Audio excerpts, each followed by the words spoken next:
Ready. Okay, go for it. Hi, so I'm Sarah Catanzaro, the Assistant Town Manager, and I have been looking into parking. Started to take a dive into it back in May for the request of EDAC. And provided a similar presentation to EDAC back at the beginning of June, and we'll talk about some of their feedback and recommendations. You have the power. Yep. Okay. Sorry. Wow. So the drive behind looking at parking, I think many people feel that Fraser is lacking in parking and would like to see more parking, particularly when events are involved, and particularly kind of focusing on the area of Frodo, east of Highway 40, south of Park Avenue and north of Clayton Avenue. The present construction work is making it even more limited because some of our previous parking and just kind of streets are getting sucked up by construction. So hopefully some of that will come about. And then with the future growth of Victoria Village and some of the different Main Street Riverwalk initiatives, we can expect that the need for parking will continue to grow. Okay. Next one. Okay, great. Yes, you can see Frodo there. That's some of the area that we are looking at. Go ahead. And I think now is really a great time to be looking at parking, as there is a lot of development happening in downtown Fraser. In addition to, Coast Look on Main and some of the other developments that are happening, Victoria Village should be coming underway here soon. We've also got the Main Street and Riverwalk District initiatives. We're exploring the idea of a downtown development authority or a similar body and mechanism that could come with some funding possibilities for things such as parking and parking structures. There's also opportunity right now for some regional collaboration. The Winter Park and Fraser Sustainable Community Group is a group that has been looking at a number of things related to infrastructure, including things like parking, transit, wayfinding. And Winter Park is actually looking at doing a parking study. And so it has come up the idea that we could collaborate with Winter Park and do a joint kind of parking study and look at it more holistically for the valley versus just limiting it to Fraser and Winter Park. And then trying to attract private investments to develop this area, particularly along Clayton Court, and looking at the need for infrastructure that would help to attract that private investment. So what I'd like to explore here this evening is looking at the current parking situation in Fraser, what is available, touching base on our municipal code, talking a bit about some of the current approaches and kind of what's being considered as best practices around parking management presently by planning entities and what's happening in some comparable mountain towns. Some of the steps that the town has tried to take to address some of the concerns that popped up in conversations with EDAC. Considerations of things that we could look at for the future, a little bit about financing options, and then moving forward. And so currently parking in downtown Fraser can be found kind of along Highway 40, some of the side streets. There are some small kind of public lots. A lot of them are trailhead lots. There's that one kind of you can see to the north there on the west for a trailhead. The town has tried to put in some temporary parking spaces. So along Park Avenue is one. The mural park has been turned into parking, at least temporarily, to try to address some of the loss of parking for others with the construction that's happening right there. And then at the end of Fraser Avenue, there's a lot owned by the town that has been turned into temporary parking. In addition to that, there's some small private business lots throughout downtown. And then obviously to the south, there's the much larger lots associated with Safeway and Murdoch's. What Fraser does not have that a lot of places do have, as I was looking at this, are larger kind of shared municipal lots or parking structures to absorb some of the parking. Go ahead. So our current town of Fraser municipal parking code, parking code is kind of, you look at it and there's parking code for funeral homes and doctor's offices and all sorts of businesses and entities. So I tried to pull out the ones that I thought might be the most relevant to look at. So one space is required for every 400 square feet of floor area for a commercial business, office, retail, or personal services uses. Restaurants and eating and drinking establishments are one space for every 400 square feet of floor area. A single family dwelling would be 2 spaces, a multi-family dwelling. So 1 bedroom or studio would be 1 space, 2 bedrooms require 1.5 spaces, and 3 bedrooms or more require 2 spaces. And I did look at a number of towns and had plans to provide you a pretty graphic or table of what everybody else is doing. But I find that it's kind of hard to put that together and make those direct comparisons because the parking code is, I don't want to say random, but it's kind of all over the place. So some people for restaurants, for example, are looking at all floor areas, some specifically the kitchen, some have designated for public use. And so it's not always apples to apples that you're looking at, but in looking at other town codes, we do seem to be largely in line, with some variation there in terms of what our code is compared to, say, Winter Park or other mountain towns in Colorado. Now our town code, next slide, please. I thought I hit it. No worries. Does provide for some reductions in off-street parking requirements. So some of those reductions are allowed if somebody wanted to utilize joint parking facilities for a number of businesses, that could result in up to 20% of the off-street requirement being reduced. On-street parking can be used to meet some of the parking code that's required for off-street if you're in the older sections of the business district, a planned development district, or the Riverside mixed-use overlay district. And that is done to encourage infill, to encourage redevelopment and development and allow some flexibility in design there.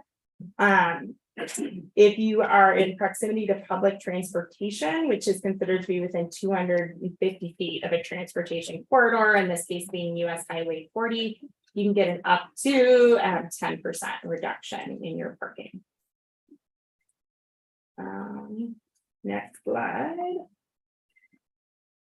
So as an example, if you look at Coastlag on Main that's going in, they have 32 parking spaces. 8 of those are, I'm sorry, they have 40 spaces total. 32 of those would be shown on site and 8 would be shown on the street. But that is, they are in line with our parking code. And that is for, they have 20 units going in as well as the commercial space. So if we look at current approaches to parking and kind of what's currently considered to be best practices, there's really an emphasis on, as much as we'd love to be able to drive our, private vehicles and park right in front of the restaurant and the benefit that provides, making sure that we're really weighing that benefit with the cost of that parking. That putting in the parking is actually quite expensive, and that parking cost is getting absorbed in rents and home prices and the prices of running a business. The developers aren't just absorbing that cost. And then we also need to consider the value of potential alternative uses for that space that's being used up by parking. So thinking about green space, additional housing units, especially when you're thinking about affordable housing, additional commercial space, considering the loss in sales tax revenue that comes from commercial space that could be used for commerce versus parking. And thinking about the fact that parking decreases community density and creates this feedback loop that makes it less and less pedestrian friendly. If you have large parking lots like you have by Safeway or Murdoch's, that's not a very walkable environment.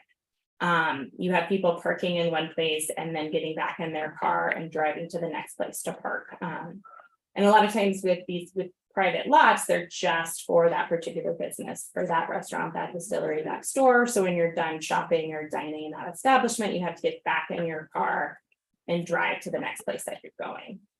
And so if you can share that parking, you can actually reduce the number of parking spaces throughout Fraser while still providing parking. So a lot of the move really is towards just making sure that we're considering all those things versus just considering the convenience that comes with providing parking spaces and really thinking about what we would want from our downtown and what would make it vibrant and how we also keep it pedestrian friendly. I'm gonna go to the next slide there. So just thinking about where parking fits in, I think especially as we're developing a Main Street and Riverwalk area, what that looks like and how we address parking within that. So the next slide. So currently I looked at different parking studies that have been done in the area. There was one in Durango, one in Eagle, one I believe was in Buena Vista. And really, and just again, looking at kind of planning sites and approaches to parking elsewhere. And really what people are looking at now is reducing parking minimums or offering blended requirements. And so allowing for, you have to have some parking, but you don't need as much parking as you previously required because we're going to allow you to use the shared lot for some of your parking requirement. Or you can satisfy it through other means. And we'll talk more about some of those. Parking maximums are actually in place in some places. Avon is the place that I recently saw that they're instituting a parking maximum because they don't want their downtown area just being filled with parking lots. Really looking at parking alongside encouraging multimodal forms of transportation. So you're decreasing the amount of parking that's needed. So looking at transit and biking and things like that for share services. Improved efficiency of current available parking. So a lot of places ask for these parking studies and their consultants came back and they're like, actually, you have enough parking, but it's being underutilized. So how do you better utilize the parking that you have? That can be through public lots. That can also be through shared parking agreements amongst businesses. If you have, a hardware store that's got most of their customers there during the day and the restaurant across the street has their customers in the evening, developing agreements so that you can share those lots and just kind of utilizing the asphalt that's already there versus just building more parking. Along with improving that kind of efficiency of the current available parking supply, the best practices seems to be set at the goal of having 15% of parking available on any given block at any given time and giving people preferences to choose over price, location, and availability. With the idea that you might be able to get 2 of those, but you're probably not going to get 3 of those. And so in a lot of places, maybe they have metered parking where you can only park for 2 hours, in the main downtown district. And maybe you're paying for that parking, but you can go a few blocks away and get a free parking garage option. So you can choose if you want to pay for parking and be closer, or if you're going to walk a couple blocks. And so trying to provide those options, and again, with that goal of trying to keep kind of 15% of parking availability for people to choose amongst. Improving signage and wayfinding. And then also providing kind of online one-stop shops that has information about parking, transit, electric vehicle charging and things like that. Next slide. Feel free to jump in questions, please. So what we have done for our conversations with EDAC thus far is we have tried to establish some kind of temporary lots with some land that the town has that wasn't currently being utilized for other functions. So again, along Park Avenue, there's a strip of parking there. The mural park has been turned into parking for the time being, and then the lot at the end of Fraser Avenue. Trying to improve wayfinding, we have ordered some signs to try to direct people from Highway 40 to these, so hopefully we'll get those up shortly. And then Sarah Wick did add parking information onto our website with a map that outlines where parking is available in Fraser, as well as links to Lyft, and also on the map you can find where our EV charging stations are. Next one. And so some things to consider, and again, this is kind of looking at what other places are doing and recommendations that have been given through parking studies in other places. Encouraging agreements amongst businesses to share parking that currently exists. Looking at where you could have satellite lots and providing shuttle services for larger events. So we're not trying to necessarily provide parking for things like fire and ice all within Fraser. enhancing the safety for crossing Highway 40, so people are parking on the opposite side of 40 from where they're going, that they can safely get across. Again, looking at encouraging multimodal transportation alongside looking at parking and coordinating that with Lyft and other forms of transportation. It may be worth looking at if we want metered parking in the future, whether that be along Highway 40 or around Clayton Court, wherever that may be. But focusing kind of on those high demand areas and where we might want to encourage more turnover. One idea that has been presented, I believe initially by Parnell, was looking at one-way traffic on streets with diagonal parking, which has been done in some communities. And it could be done with the traditional diagonal that you pull in. Some places are actually doing these reverse diagonals with the idea that it provides increased safety, particularly for bicyclists who are in the road. It can be hard to see when you're backing back out. Whereas if you hit something backing into the parking, it's usually just the parking spot versus the pedestrian or cyclist. Again, something that a lot of places have that we just don't have right now is a larger kind of municipal parking lot or structure. So really that kind of focal shared parking point. So looking and considering if that's something that we need. The numbers for a parking structure to justify the cost seem to be about 250 to 300 spaces that you would actually be utilizing, because it is quite expensive. I think numbers around parking lots right now tend to be 30 to 50,000 a space.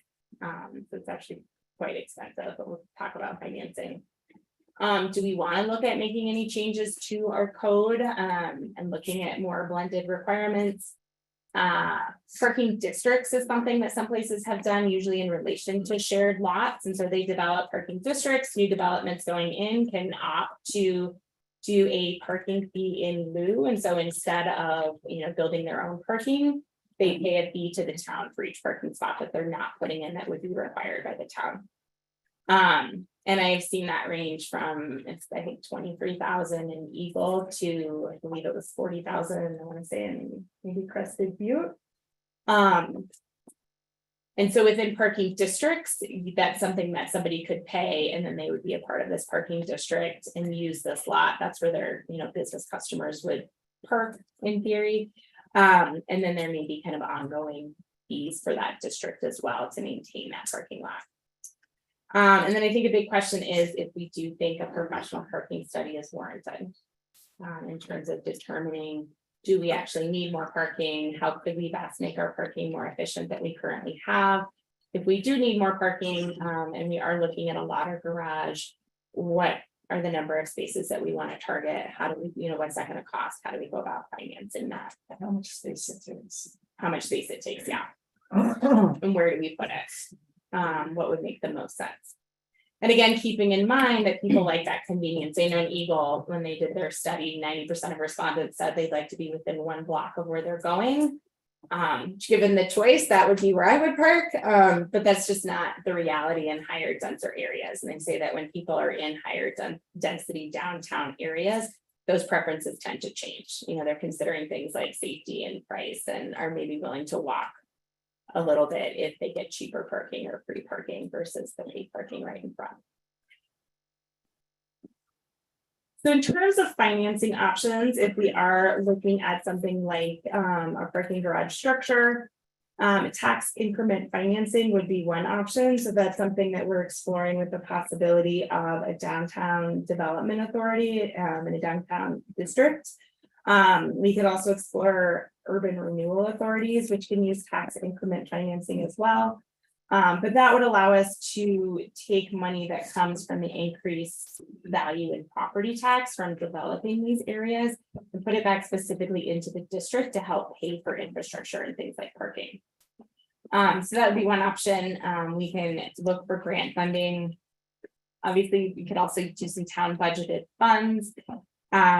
The parking fee in lieu, again, is something that I see a lot of communities doing and providing that option for developers. I think that's something that a parking study could maybe help us look at as well. It seems that some communities have had a lot of success with that model. Some have said it hasn't generated a ton of revenue, but I think that kind of depends on the geography and the layout and a number of factors. If you're in a larger area where things are more spread out, it may make more sense for that developer. They might have their own parking, whereas if you're in a compact area like Fraser with a new development going in, I think that's something that could potentially be attractive to development, because it allows you to develop more on your property other than just parking. The parking districts would be another idea to explore, again, using parking fees through that district to pay for shared parking. And then making sure you have fees coming in or some sort of funding source coming in for that ongoing parking maintenance. Be it if you're charging for that parking or you have people within a parking district continuing to pay fees to help support that parking. Since they won't be maintaining their own parking. Next one.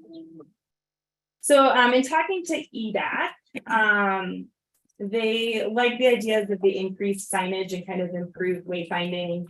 There was some openness to working with other businesses to use parking after business hours and to see what that might look like. They did request that the mural park become parking, at least for the time being, and so that has happened. As well as year-round parking on the town lot by the river. Sorry, I realized I meant to clean up this slide and never did. But that has been kind of improved for parking over there. Building a shelter for the bus stop on the east side of Highway 40 was recommended so that when the weather is not great, people have some sort of coverage while they're standing there. There was interest in a further exploring the idea of the Downtown Development Authority, and we do have 2 or 3 members of EDAC that are going to participate in a committee to further explore that and make a recommendation to the board as to whether or not the committee thinks that would be a good option for Fraser. They did express interest in a more formal parking study and pursuing kind of a consolidated parking lot garage approach, as well as interest in possibly looking at a one-way on Fraser Avenue to Eastham Avenue with that track and front end diagonal parking. And I have looked at that street. I think it could work, but you're not going to get parking all along that street because people have their off-street parking right off it right now. So people would need to be able to access it, but you could probably carve out some parking there. It might make sense to look at this for Clayton Court, depending on how things come up are developed there. And then potentially considering any code updates for commercial development and growth. Let's go ahead and go to the next slide. Yeah, so I'll open it up to questions and considerations. Any thoughts from the board?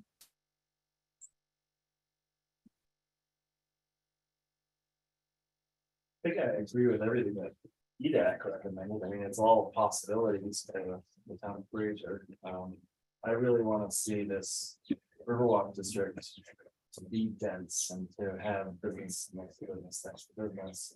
And so having a shared parking structure, I think is a great idea. I think having people pay parking in lieu to help pay for it.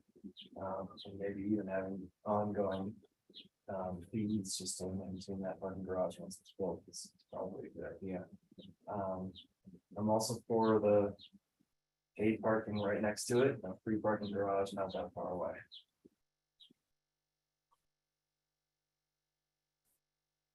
What's the cost of a parking study? Would we be able to piggyback on you?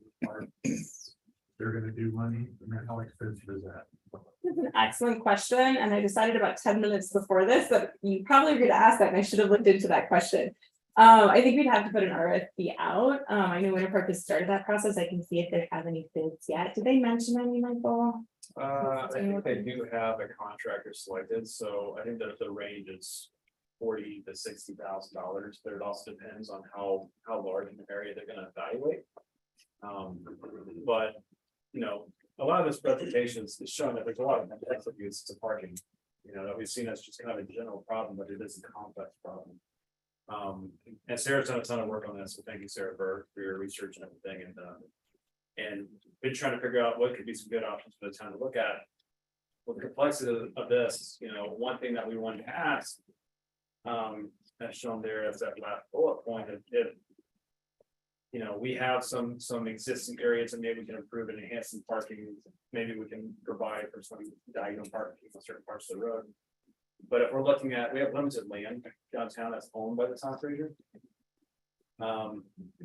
And, you know, I think a parking study could help with as far as if we're working with existing property owners, how can we help with parking where we don't maybe own the land?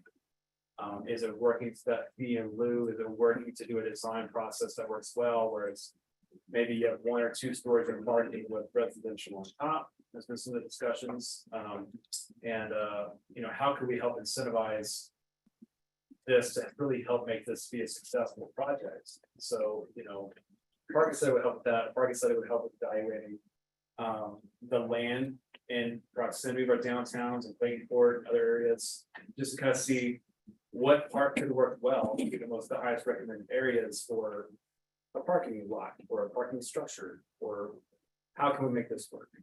I am not a parking expert. It's something that I think needs a little bit of special attention.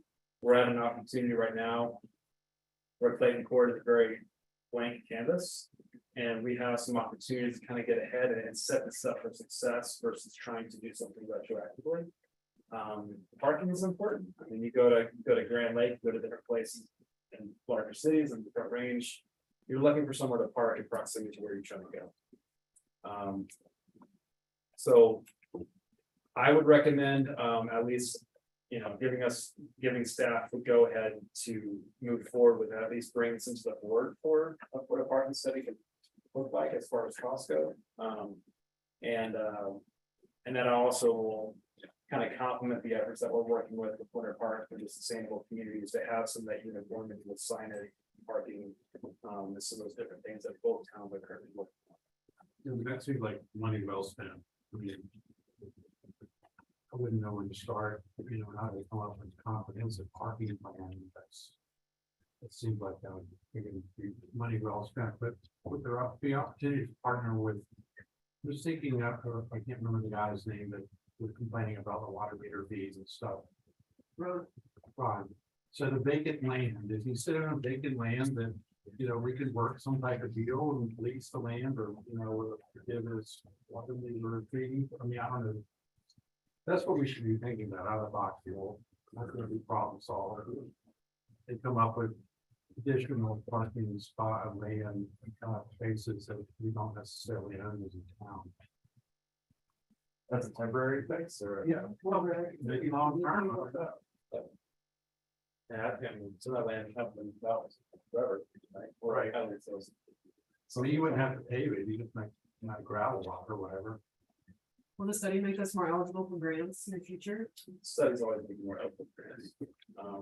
But yeah, so, you know, it's a good question. I believe that there's the energy impacts assistance fund that would help with this. That's through the Department of Local Care.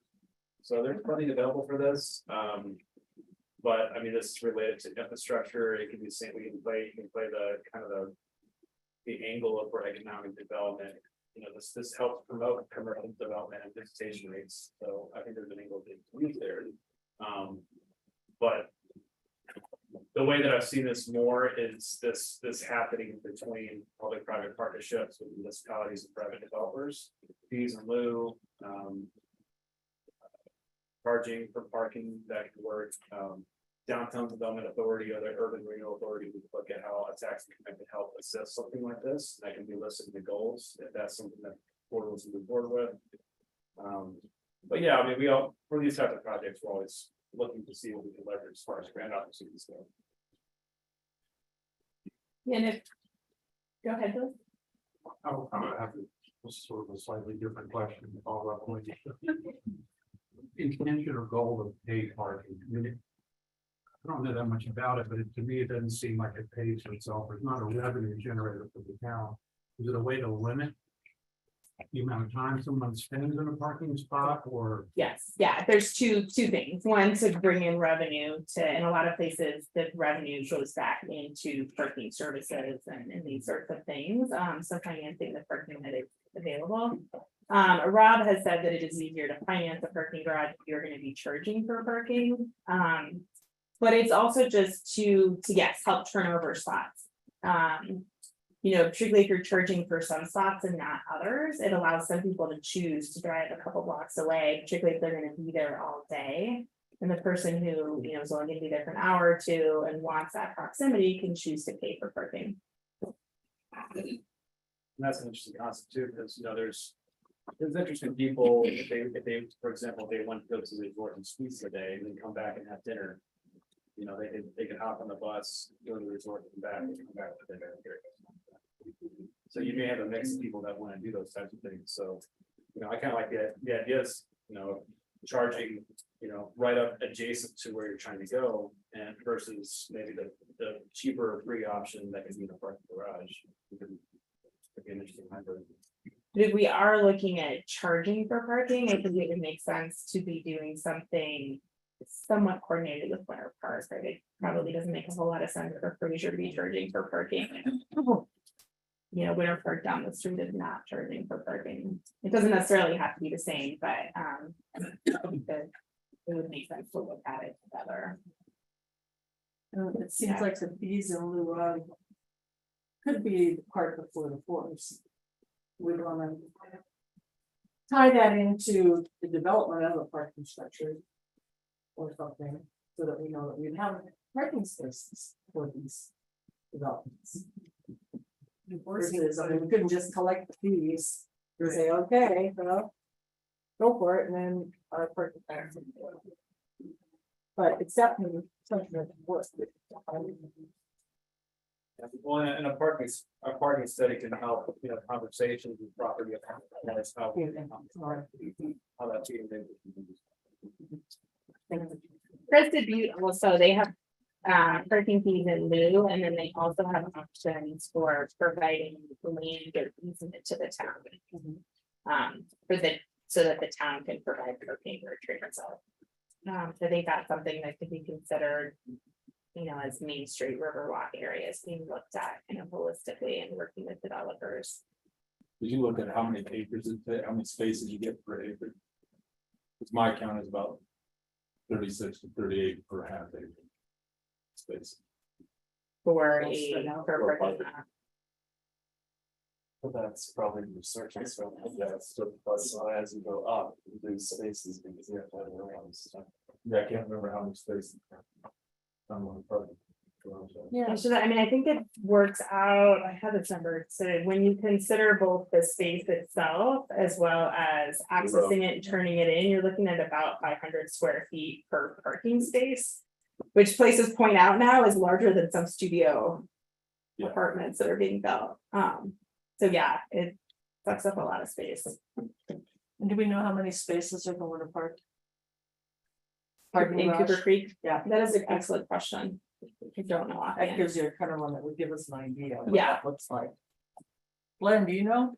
200. 200? Okay. Back in 1980, that was. 244 per acre here. And that parking garage doesn't seem to ever be full. It doesn't seem like that many people use it, to be honest. Well, now the bus system's there, that it gets full all the way to the cloud. It's during season when the buses go there, people park there to go skiing and then they come back. Yeah, I did that a lot. Busy ski weekends, yeah. Yeah, it's a busy weekend. It's not great every day, but a busy weekend. I don't know if there's still, I haven't seen the top ever get totally full, but it's close.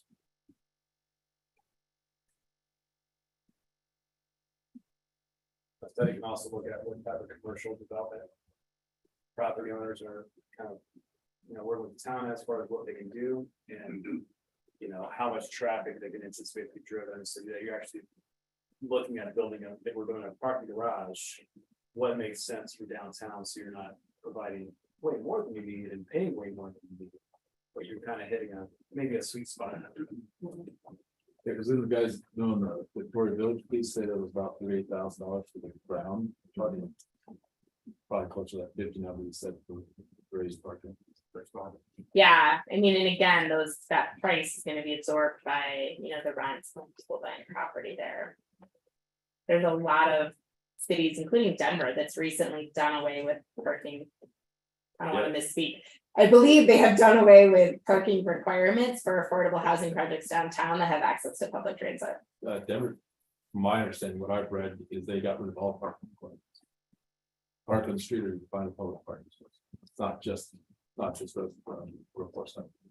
Huh, I don't know that I've seen that, but I'll look if I can find it all again.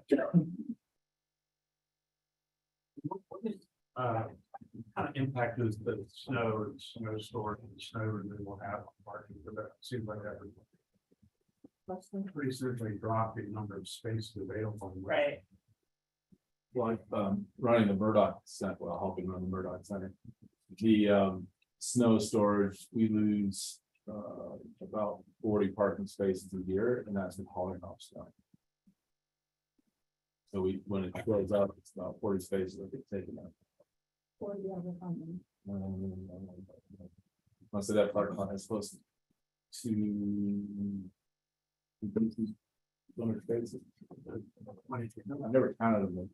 Got a camera to put on the nice yellow line. See what I see that. I can find out for you. It's a lot. Yeah. Seems like every road is leading to the study. Yeah. Seems like that's. It's gotta be Yeah. cheaper for each town, but it's a fun site. Well, you kind of have one shot, you know, once you build some things, it's harder to go back and redevelop. You know, like, How fast did they jump study on? I'll bring it closer to the board. I don't know if Altera would cooperate, but Andy Miller had always said that over in Breckenridge, they have like a seat tax, so the resort tagged on a certain amount, like 20 cents a ticket or something, 50 cents a ticket, that went back. They'll pay for parking in town. Of course, there's a gondola, one of those comes right down into town, so it's a little different format, but I mean, worth do with us, and if they want to play with that.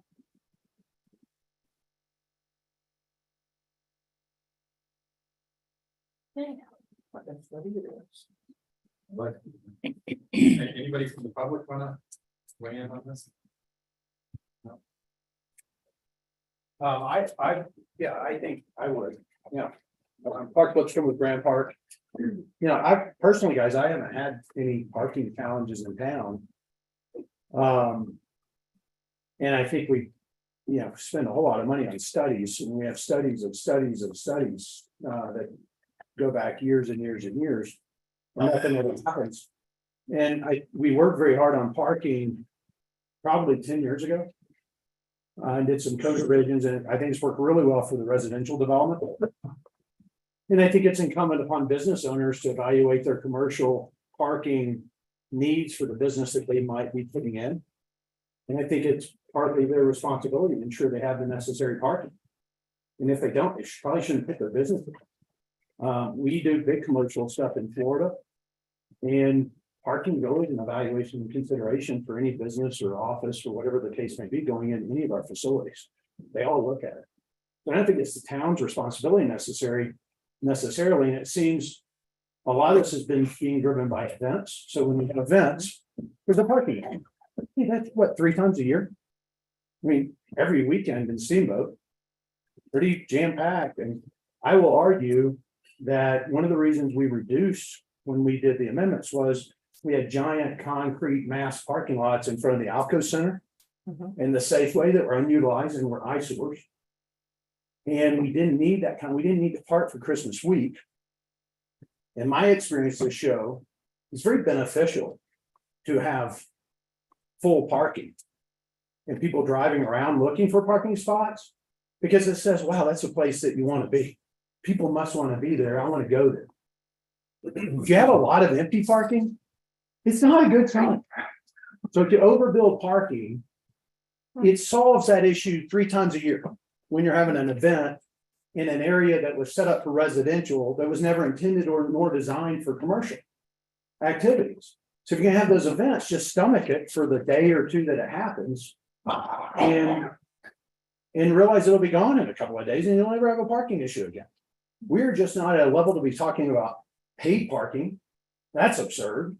And I mean, in my opinion, in this community, just from a practical business perspective, and I know what parking garages cost to build. You could never finance a parking garage, ever. With pay, nobody would pay to park what it would cost you to charge them to be able to even cover the cost of the interest of the financing, much less pay back the principal. Not possible. It'll be seasonally full at Christmas. Right? That's it. So I'm just speaking up in the context of really nice presentation, by the way. But I think this is being driven by a few events here and there and some very minimal, very short-term parking challenges. And I think we need to step back and realize that we're kind of not at the level of parking structures and paid parking. And do we really need to spend more money on a study? I mean, let's be a little bit responsible with the town finances and the taxpayer money. And realize that I think just a general practical business evaluation of this need says we're at a point to spend money on this study. Yeah, so I mean, that's my personal opinion as a business owner, resident, someone, I'm here Monday through Friday, some weekends. And I just don't experience any issues with parking, never have. Thank you. Do we have one parking study? If we did this 10 years ago, do we have none of the study? None of this study? Now, I wouldn't want the lack of parking and challenge of parking. Grades are already active. Discourage discourage businesses from wanting to open and something up and break.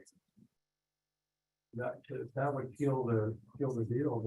That's bad for the town.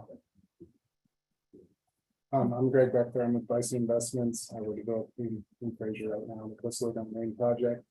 I also like to say it's a really good presentation. And I think, you know, the questions everyone has are probably a Google search away in terms of how many spots per acre, you know, how much size we actually have. I would encourage another iteration of this to really make it a workshop because it's, you know, someone presenting who's not a parking expert but have a great presentation with a lot of information that I didn't know. And just because they can't field the questions right away, doesn't mean maybe next week she could. I think, you know, working in that manner. And then, you know, if the study's required later, sure, but I think there's a lot of questions that could be answered with, you know, another iteration. And that's just my comment. But yeah, I thought it was really good information. That's great.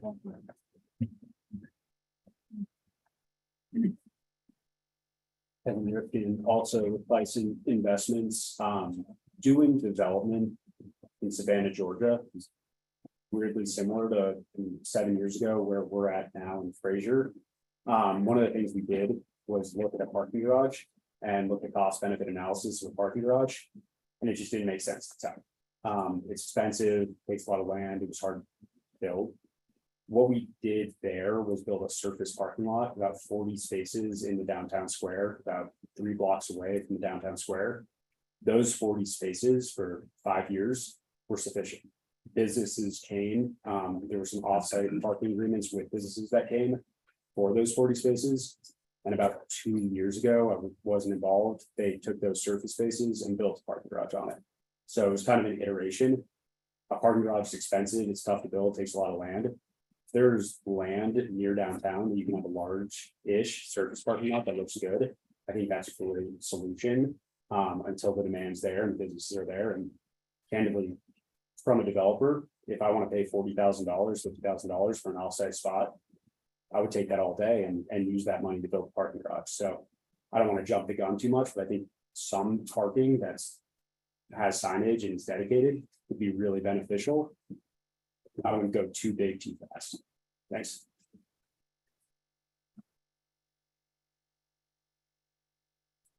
Other public comments, anybody online?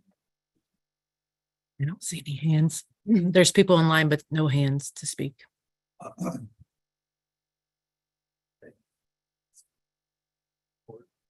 No, I did look up the Denver thing. It does say downtown does not have a minimum parking requirement at all. Yes, they have parking, they have garages, they have public parking that is privately owned and rent out, I'm sure. It's quick, Google search said, that's my question. I would just add that, I think a lot of this comes down to what the board wants to see downtown. I mean, you do have geographic limitations as far as the Fraser River Trail, Highway 40 and the railroad. We don't have a lot of space in our downtown corridors. Consolidating parking, even if it's on a flat lot, I think it makes sense. And then when you have the need to go vertical, we kind of provision for that as well in Victoria Village. But I agree with like the comments made and the comment too about you start flat and go vertical as needed. You'll likely have more of a funding mechanism there to support it. And the businesses will likely be happy to support that. So It seems like identifying where our ideal location would be is important because the land could get bought. If the land all gets built on, then we won't have that as much. It's a chance the railroad could just say, no one can park on our land. there's a chance, but we're gonna. Nobody could pay attention to I think they have bigger vision, but it. Hey, Because that's huge. what's the board's pleasure for direction for staff? I think that we should at least get, or send out an RFP and see how much parking and costs, because Google's great, but you're not gonna type in how many parking spaces does put down Fraser need, and it's not gonna sit on, but. And I think our staff and stuff, other things to do. So that's my. Well, the estimate, and let's make a decision later on, but I think Yeah. if it's 20 to 30 grand, whatever, that's probably the money well spent. I have no idea of what kind of comprehensive plan we can come up with. What businesses are coming in and playing coordinating the affordability? Where do we need parking? Where are the opportunities? Who would the more likely to talk to Winter Park about the contract that we're currently working with and see if there's any input from them as far as cost and based on the scope of work. Or do I need to just kind of see what other parties have come in that? Well, if it's not too late, it'd be nice to join. It's too late. I don't think it's late. We had a conversation with them last Friday. I think before we spend the money, we should look at a couple of years and see how many days of the year we do have parking issues. I know they can do that in the study, but we can do that too. So just, take a look around town and mark, yeah, this day everything's full, this day, nothing. Right, just kind of keep an eye on the track. When it is shaking, we don't have, if there's enough days, then there's not. The purpose of a parking study like that is to be proactive, not. Right. We need to think 5 or 10 years down the road. What businesses are going to be here, much parking and blah, blah, blah. Well, How many more people are getting in Colorado? if you look far enough down the road, according to technology, within 20 years, you'll have self-driving cars and you won't need a parking, they'll pick you up, drop you off, walk through. I would just walk the Johnson too. Look at technology. Okay. So we're getting about 5 minutes before. Yes. Yeah, that's the. Right. Just get us numbers.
You ready, Leslie?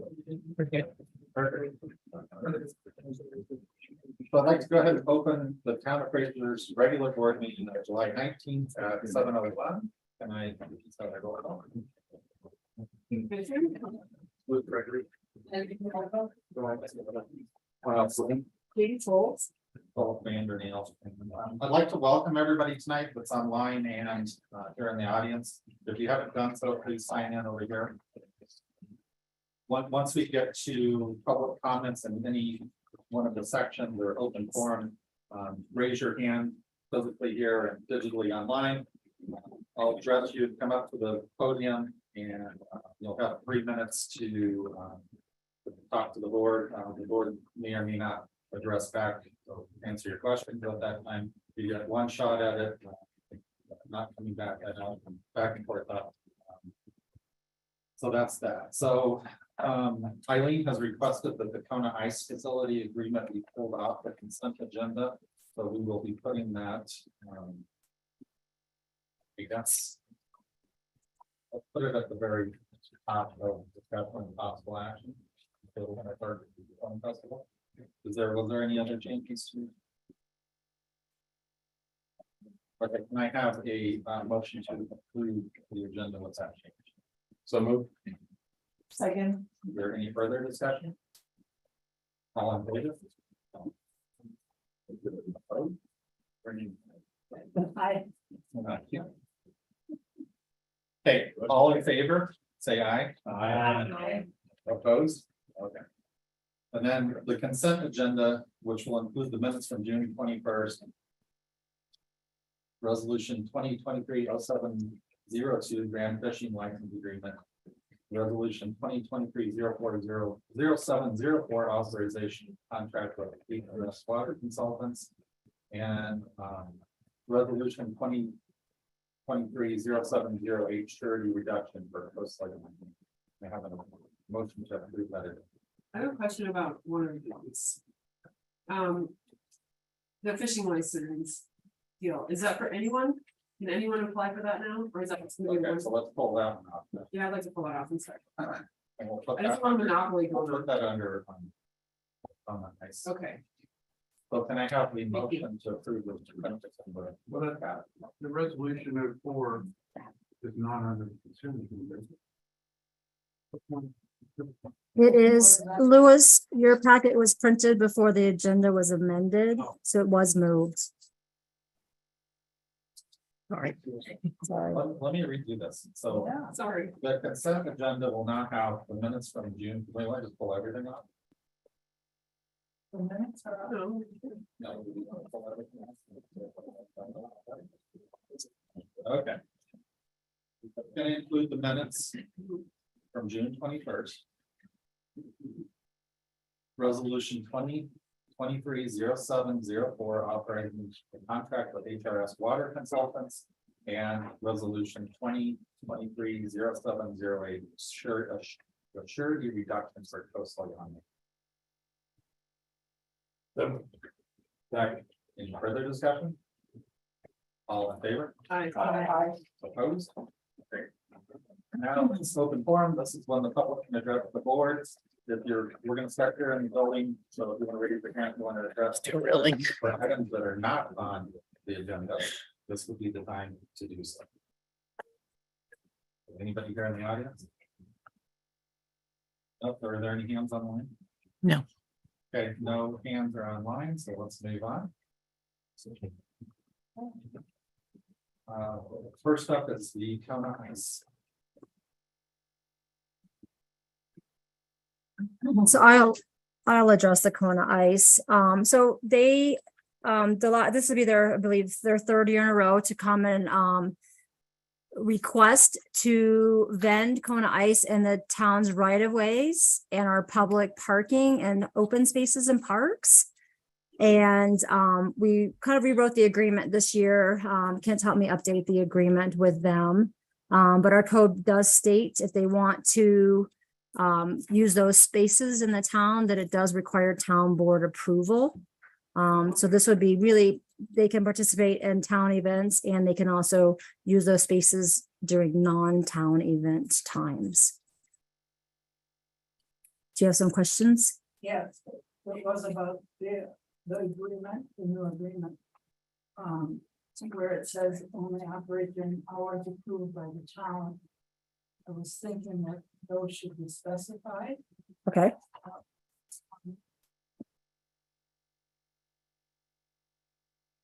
And then. Because I'd like to encourage recycling under trash and waste. But the other one is more significant. Generators shall operate under a reasonable noise level. Should that be defined? With everyone's noise level tolerance is different. I can speak to those questions. Okay. So I purposely left it broad at the bottom discretion on the town's part. So I think that, those things can be defined, that don't necessarily need to be in the agreement. As long as it's understood in the staff what those parameters are. But I mean, we can certainly put it in there too. I would just need direction from staff. I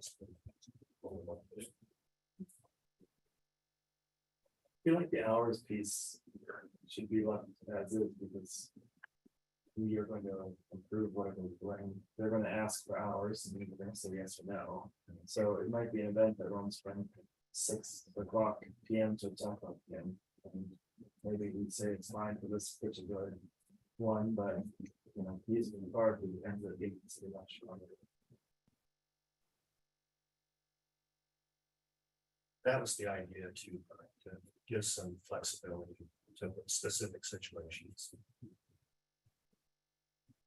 Because this agreement is for any mobile food vendor. Right.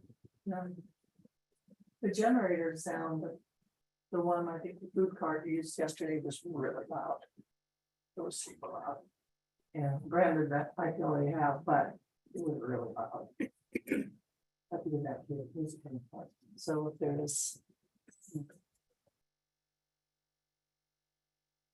some way for us to request that they have something. I don't know how you would judge it or not. I don't know. And what if a food truck says this is the only generator I have and I either run it or I can't provide food? That's probably the case. And just Well, if nothing could else, be. we can let them know that it's very loud and for that they can use a generator like that. Maybe they think about upgrading. Yeah. The way it's written right now, Katie, is the discretion is with the town as to what's reasonable. Okay. And if it's a really loud generator, then, well, fire it down.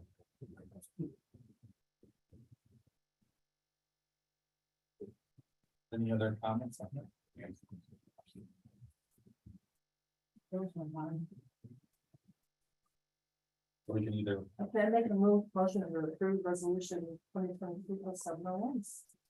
From high facilities. there's a second. Second. Any further discussion? All in favor? Opposed? Great, and the next is the resolution 2023-0702 grant fishing license.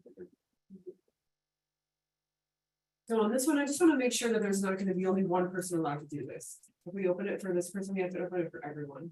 Can't be like a Lake Granby thing where there's 2 outfitters that are allowed to use it forever. And I know that other people have applied for this in the past, I believe, and I've heard. That's why I was shocked to see it the other day. I was like, oh wow, they're starting to happen, which is cool, but I don't see anywhere where. Like, what's the limit? How many outfitters are we gonna allow on there? Because other people could apply tomorrow and we have to approve them as well.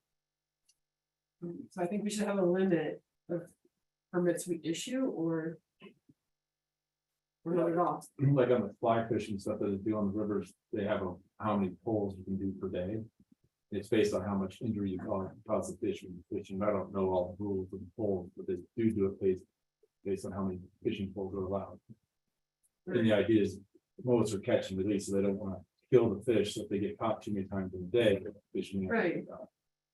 So if we could have something that says, there's 5 outfitters, but no more than 20 pools in a day, that would be. Or does it expire and then another person gets a chance the following year?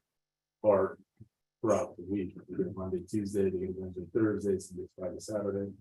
Something like that. Well, that's very limited. I mean, 20 user days per year. Each person is considered a user day. Maximum 8 lessons can't exceed 2 hours. I mean, if you had 2 groups of 8, you've already almost met your quota for the year. But I agree. I mean, we shouldn't give them a monopoly on this. It should be open to others and maybe limit to the first And keep the 4 same. or 5 to apply a year or something. So if we had anybody else apply? No, no one heard. And it's only an annual contract. He has to come back every year and ask. Right, okay. And this is Jeff Eller with his Mhm. business, and his business is right on the Fraser Road. Mhm. I also think 8 a.m. is too late to start. What, do you know the reasoning behind 8 a.m. to start? 6. I don't know.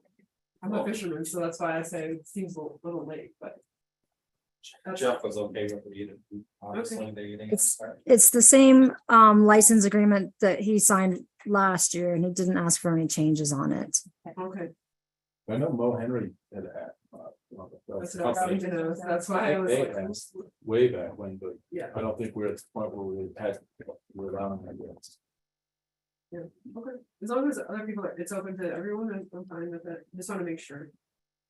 Do you want to set a limit of how many, whatever vendors? I don't think we need to at this time. She hasn't had any other applicants. In 6 years. Great. So, I'd like to make a motion to approve resolution 2023-0702, grand fishing license agreement. Second. Any further discussion? All in favor? Aye. Opposed? Great. Next is discussion and possible action, and first up is the Winter Park Film Festival funding.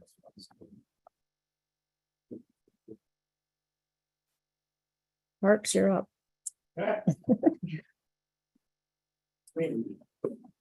Hello, I'm Parks Thompson. Live in Tabernacle, Colorado at the moment. I grew up in Fraser, Colorado. And skied at Winter Park my entire life. And we're very excited to bring film to the Fraser and Winter Park Valley. And we will, we're very happy and gracious that you all accepted our request, and we're moving forward promptly. Some of the things that we've kind of confirmed now are the mixer at the distillery for the filmmakers and people of Fraser and Winter Park that want to meet them and kind of mix with them. That will be on the 9/8, and so the 8th of September. And it will go from 7 to 9 p.m. We're doing coffee in the morning at Rocky Mountain Middle Street. So hopefully everyone will be there for that. That'll be fun. And films will be showed from 9 to 5 p.m. that day. The next day, on the schedule, we have coffee in the morning for the filmmakers and anybody that wants to be there. From 7 a.m. to 9 a.m. 8 a.m. to 6 p.m. will be filmed at the Foundry. There's also going to be a keynote speaker. He used to be determined. It's the one I talked about last time. His name, I believe, is Todd Schlope. He is, I think, the second most well-known first AC in all of Hollywood. We're very happy to be connected with him. We should have approval on him soon. He's already given us somewhat of an approval, but he had to make sure he wasn't getting pulled onto a set during our film festival. And it looks like they won't be, so I think we're gonna have him for sure. And then we'll have the awards ceremony. And it will be, I believe at Hernandez, it's not completely confirmed. We're working that out with Cowboy right now. And I believe that, I think it's gonna happen, but that'll be determined soon, 6 p.m. to 9 p.m. So that's kind of the run for the schedule right now, what's on there. There will be more stuff added. Yeah, so anyways, we're here to ask the town for 10 grand for funding. We have Winter Park has submitted and they They've been invoiced by the Grand Foundation. So everything is moving along well there, and we believe we have some other sponsors coming on too. A couple small businesses in town, and then also, I think we're gonna go to. We're gonna talk to Rendezvous and Real Estate of Winter Park. They're not confirmed yet, but we think it'll be good. So that's where we're at the moment. Great. How many films do you guys have? Ooh, geez, over 120 at the moment. I think we're close to about 140. If you bring Connor Nelson on, he could probably answer that question for you. We are currently watching films. I'm judging part of the documentary section along with others. About 20 documentaries I'm watching at the moment. Some of them are really good, by the way. Really happy with what we're seeing. You know, a lot of times at first year film festivals, you get a lot of stuff that's kind of lower grade and maybe not easy to watch. Some of these are actually a good portion of these. I'd say 50% of the films are really good. So it's actually really hard to judge at the moment. So we brought in quite a number of judges for that. And Connor can probably answer how many judges. So. Yeah. How's everybody doing? Uh, Good to see everybody. Thank you for letting us come in front of you again and talk about the film festival. So far, we've had 154 submissions. That doesn't mean that we'll be playing 154 films. We'll probably be showing more around like 30. But it gives us a wide selection to really pull from the best films, and it is pretty incredible to see what we've been submitted. I'm really impressed at the caliber of filmmaking that we have. The judging criteria and all that ends in about 2 weeks, and we'll start really dialing in the films that are actually going to be shown and kind of marketing them through social media and getting the list together, the programmed list. Hopefully we'll have that together by maybe the second week of August, and kind of can start to see exactly what films we're going to have and the order that they'll be shown at, and a description of each and every film. There's going to be a lot of action sports films, documentary short films, narrative short films, feature documentary films, disability films, and some narrative feature films. So we have a wide variety for all film lovers and filmmakers to come and view and watch some incredible films. Any other questions? Well, we, go ahead. we had asked for an updated budget. Did you bring that?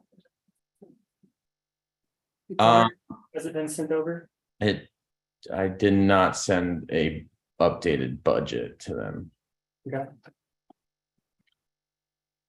You have that available?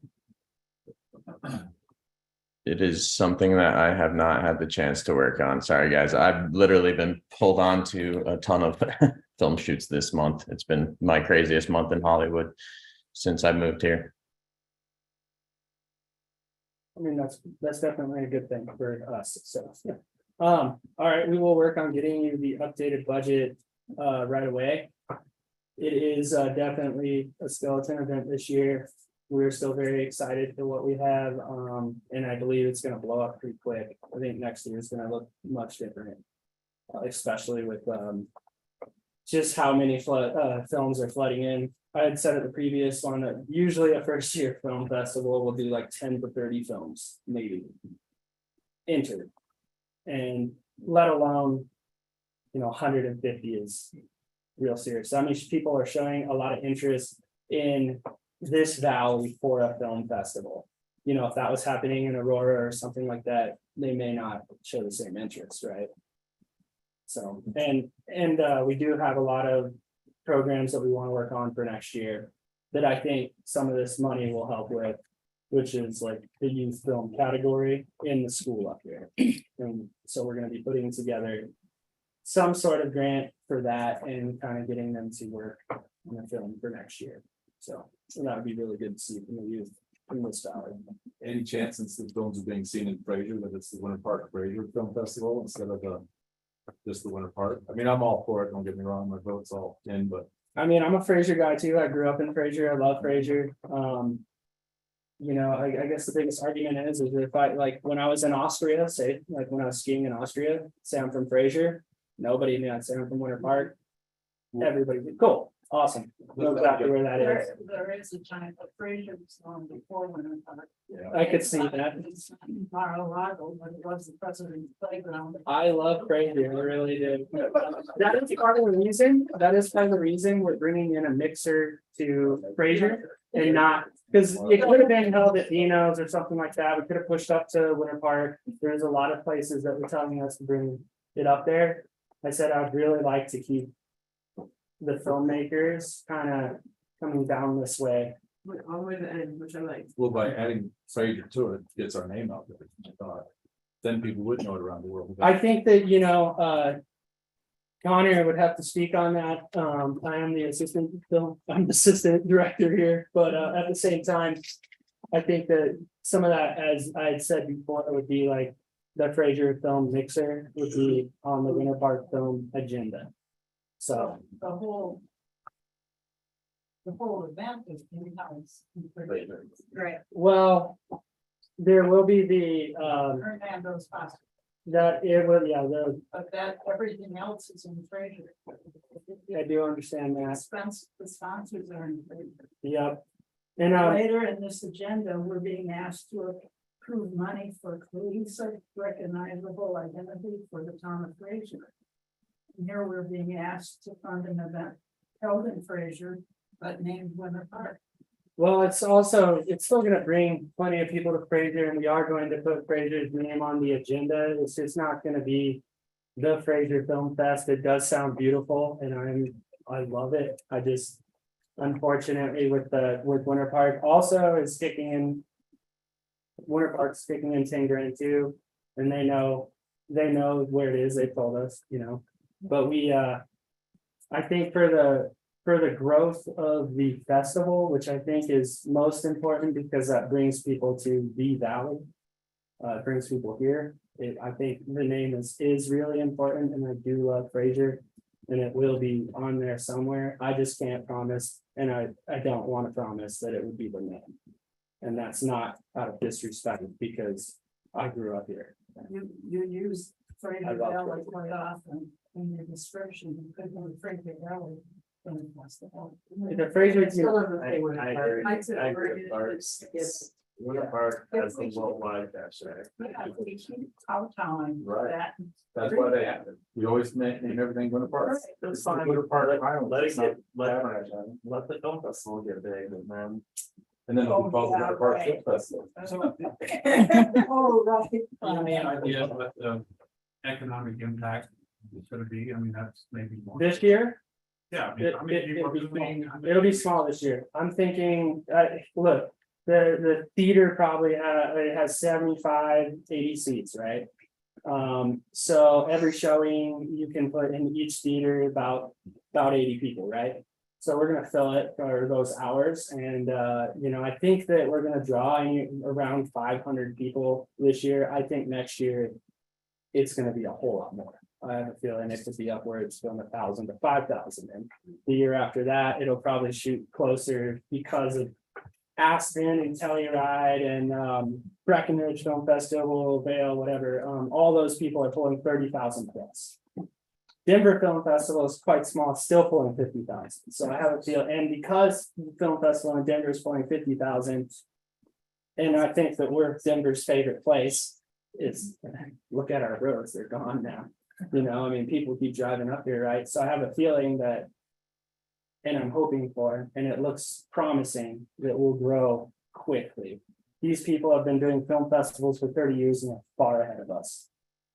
That is why we need at least a skeleton budget to get by this year and show people that we are here and we are here to stay. And that we got 150 films entered already. That's already saying that people want us here and they want us to flourish and they want this thing to go and people want to come up here for more. We, you know. So, and the fact that it's art even better. So I think that within 5 years, we can project up to around 10,000 plus. 10 to 30, that's my projection. But So we've strategically placed the Winter Park Film Festival in September because a couple of the other large film festivals are around that's the same weeks. We chose a week that there's a gap in the schedule, but that encourages other filmmakers from the Breckenridge Film Festival, the Vale Film Festival, the Aspen Film Festival to kind of venture here while they're kind of moseying around these different film festivals.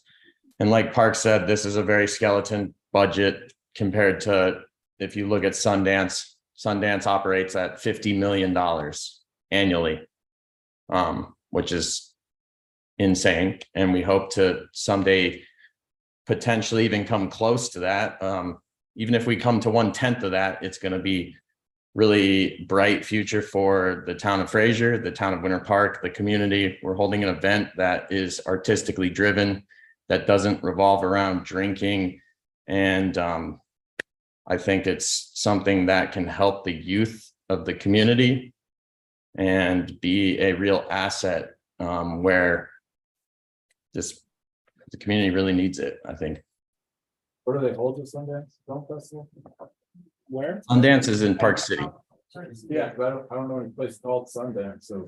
No, no, well, that was, I mean, that was what, it's 50 years, are they 50 years now? Sundance started in Sundance, Utah, which is right near Midway, Utah, in Heber City. And then it got too big, so it transitioned to Park City. So you don't really need a nationally recognized name or international You name. do. After Get started. 30 years. Well, I think if anyone can do it, it's you two, for sure. I'm just trying to get brave. With your help, there's no way we could do it on our own. You guys can market it and sell this thing, it's gonna be awesome. So we were waiting for the amended budget to make our decision. We haven't received that. Well, I can guess the budget's gonna be more than 30,000, 40,000, so. Connor, did it change very much from the previous budget we gave us? Say that again? Did it change very much since the previous budget that you gave us? It's dropped a little bit. I'm trying to remember. It really depends on the one you got because the foundry price in the original budget versus version like 8 or whatever we were at definitely has changed quite a bit. It got lower or higher? Lower. Lower. Yeah. Are they gonna allow you to use the big screens in front of the bowling? To shoot some stuff or not, or to film it, just to. The big screens, Does that work? they want to keep their bowling alley open, which I think is smart for the rec center because we were advocates of the rec center. We need them to make money. And we're not paying them very much. But here's the thing is that these filmmakers, they're going to be hanging out. These people are going to be hanging out and they're not going to watch every film. They're going to watch an hour of films and then they're going to be like, hey, the next showing that we want to watch is 2 hours from now. Let's bowl. Let's get some food. Well, that's what I was thinking. Let's go down to Use those- Fraser, do whatever, come back. So Use those screens to show some of the, maybe not the sound on it, but show some of the. the other films, some of those other films. but, Okay, awesome, great. Alright. Okay. How about 8,000? I was gonna say 2. I could list the price, our total all event in budget right now if you want it. I can send it to you via email as well. What's the number, Connor? It's $19,329. And if we get more than that, which why we're bringing in the other sponsors, hopefully, is so that we can give more benefits to filmmakers to be here, like pay for some of their housing and get them here. Because if filmmakers will go to an event and they'll say, oh, the San Francisco Film Festival was absolute trash because they did nothing for us. They made us pay to be in it. We had to pay to be there. We had to do everything. They didn't give us anything. Then they'll go to another one and they'll say, hey, we got a cool swag bag. They paid for our lodging, for the top 30 filmmakers or whatever, and then they, you know, and they'll go and brag about that in the industry, and then your film festival the next year will get far more attention from the filmmakers themselves. And that's kind of what helps grow with them, so. We're hoping to spend around 30 this year, really. I mean, Winter Park should pay for the naming rights. They're gonna give us some good money. They are just, it's, remember, this event's building up the entire community. It's not solely about names here. This is an event for the community. Okay. It's named one way or the other. But for the next year, you should definitely give me all kinds of grief when you see me about the name, just because I'm from Fraser and I love you, so you know that. I feel it deep, trust me, I'd love to do that. And the Fraser logo on the bottom of the promotional piece. Oh, yeah. Posters like you have out there. Puts them on there. Okay, I'd like to make a motion that we do 5,000. Wait a second.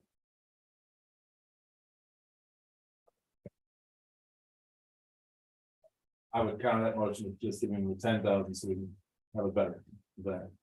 Okay, so What I think we're that doing for motion failed. Can we make that motion? Yeah, I'd like to make a motion. Is it resolution 2023-0703? No, there's no resolution. Sorry, no resolution. Make a motion to approve the $10,000 funding request to move Winter Park Music Festival. Or Film, Film Festival, sorry. Second. I can't read in my glasses. Okay, is there any further discussion? All in favor? Aye. Opposed? I. Is that a nay? Get our logo on there, get our logo Okay. out there, get us out there sponsored. There you go, Connor, you heard it. Thank you, guys. Was that an approval? Yes. I thank you Let's so get a much. little logo on there. Yes. Connor. Thanks for Thank doing you. that time too, I love it. All right, thank you, good job. Thank you, Town of Fraser. Thank you, guys.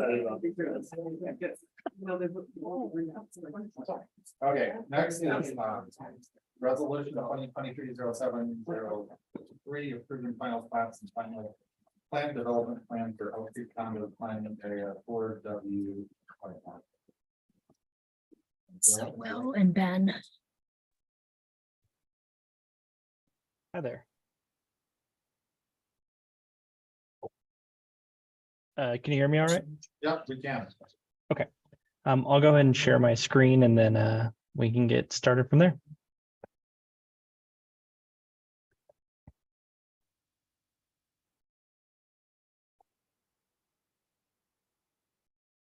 All right, can everyone see that? Yes. Okay, great. For any of you that don't know me, Will Charles, I'm a planner with Baseline. And tonight on the agenda is Elk Creek Condos Planning Area 4W.1 for final plan, development plan and final plat approval.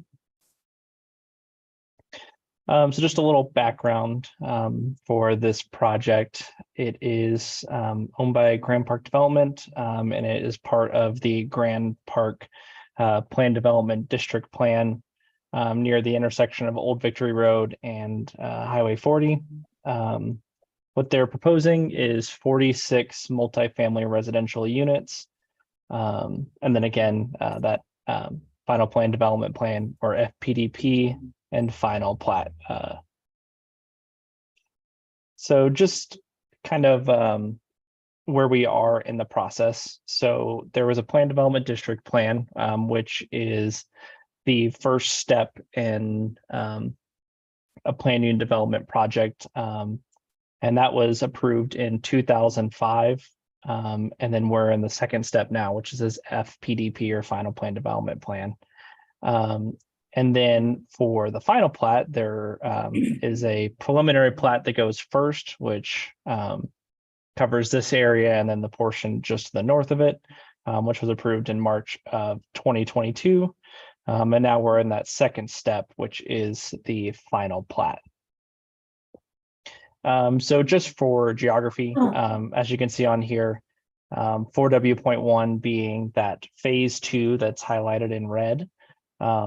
The first phase of 4W is just to the east or to the right on this picture of it. Most of that has been constructed with a couple pieces left. And then the remainder of 4W is the portion just to the north or above this, closer to US Highway 40. Just a kind of closer up image of the same thing. So you can see that 4W, the first phase over there to the east, and then our portion we're talking about tonight, this 4W.1. So getting into the code or the criteria for approval, this is a final plat, which is also called a major subdivision in the code.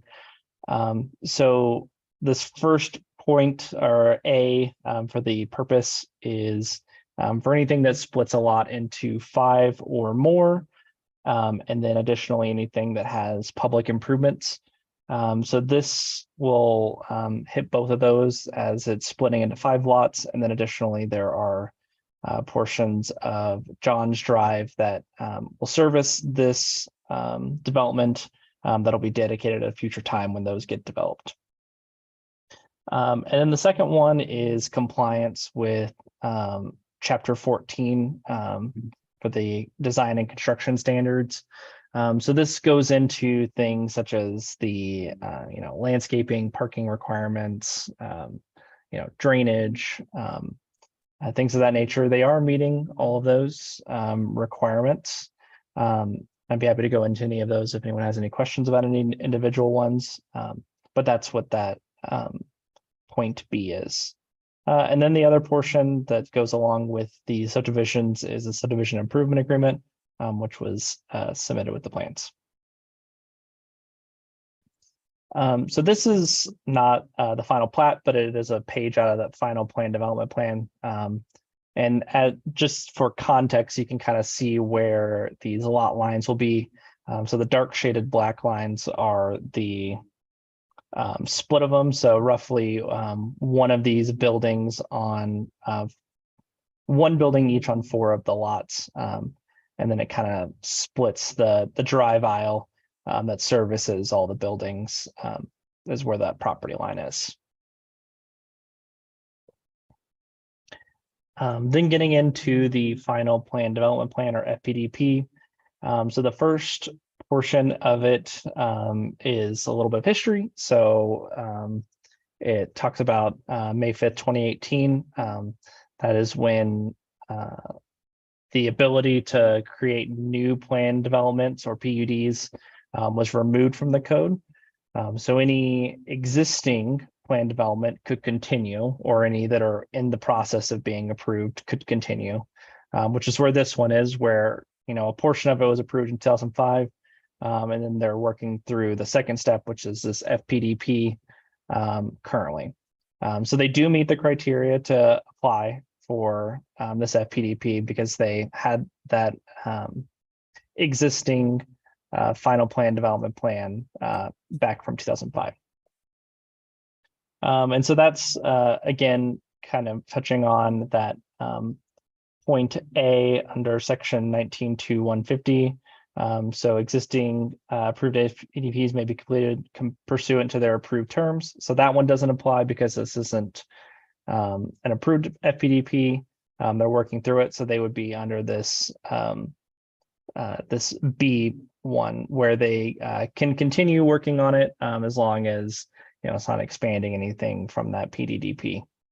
And then the other portion is more about procedures and requirements of the checklist, which has a lot of overlap with those requirements on the final plat one. So things, such as final landscaping plans, lighting plans, and things of that nature, open space, snow removal, basically the things that ensure that the project will function appropriately.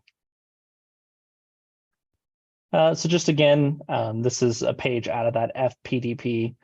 So you can see kind of that layout where that a little bit different on this page that you probably didn't see on the last one is that John's Drive. which will eventually connect all the way over to the west. And it'll also be how this part of the project is accessed. Just for information, so the first referral for this project was submitted in October of 2022, and then the last submittal was received in June of 2023, so last month, and then comments were sent to the applicant the middle of last week. And that kind of leads into the recommendations. So we are recommending approval with a few conditions. The first one being addressing Merrick Engineering comments from July 6th of this year. These comments are mainly to do with a temporary drainage easement that's just to the north of the project site. And the applicant has worked through a number of those comments, and the ones remaining are mostly related to things like recordation timing related to these things that we're looking at tonight. The second one is comments or addressing comments from Whitmer Law Firm dated April 19th. These having to do with the conservation easement that is to the west of the property and the boundary of that in relation to the title work for the project. And for this one, I believe the applicant has a pretty helpful image of what that is. So we'll get probably a little more context on that one. And then the final one is a revised engineer's estimate of probable costs for the public improvements, subject to Public Works Director approval. And that is it for my presentation. I can answer any questions you might have. I'm gonna go ahead and stop sharing my screen, so just let me know if I need to pull anything back up.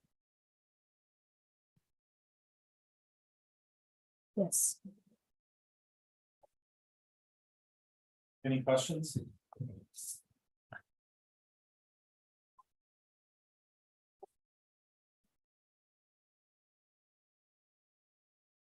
Yeah.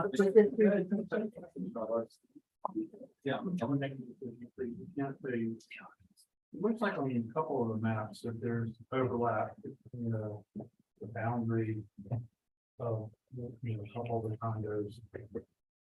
Overlapping or hearing the part of the or but it's in an area that typically we don't know how to do the building. We're hearing a bank of creek. Yeah, there's not a short answer to this. And I'm sure Clark's gonna expand on it, but let me just kind of give you my perspective and how these comments came into play as a year. So you guys might recall quite a few months ago, I brought you a overlay that showed some issues that were related to this land use scenario. And essentially what we have is we've got the 2005 PDP, and that's what showed all of the planning areas for Granite Park.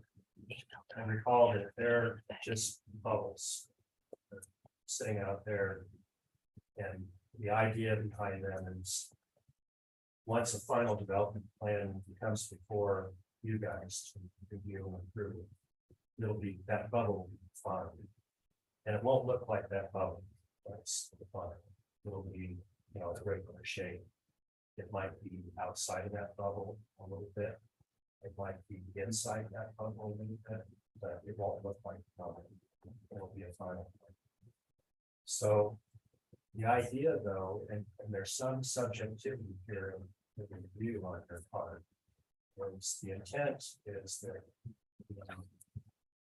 development is to be generally as close as possible within those confining within those bubbles. So we have obviously an issue over what's going to be in conservation easement or what's not going to be in conservation easement. On the original 2005 EDD, we showed an area of open space. It's disputed right now whether that was community conservation easement or not. That's what's being regulated. When we reviewed this application, the boundaries went outside of the bubble, which is kind of a judgment call on the part of the board whether to commit that. It's something that we called out to make you aware of, so that you can make the judgment call if it's significant or not significant. I would point out that although this application goes outside of the bubble, it also stays within the bubble in certain respects on the northwest side. So it's kind of a wash. And in my opinion, it's probably a benign wash. But that's a decision that you folks need to make tonight. Does that answer your question? Partly, I mean, I don't want to get into the open space conservation, that's not a separate, but it looked like it encroaches into a environmentally sensitive area along that creek. And walk around here all the time. A couple of weeks ago, this whole area was flooded. It was just basically, Elk Creek was huge, and I don't know if that's a problem that you're developing part of that tank of Elk Creek or not. So that's going to be more of a baseline question and probably a layman. Okay. With regard to the wetland, the regulation and how it impacts some of this.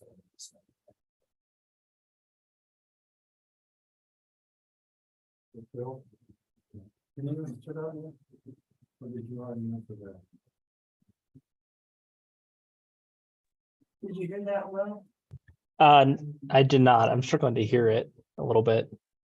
Yeah, my question was around the encroachment of the Elk Creek, the riparian bank of Elk Creek that is on the east side.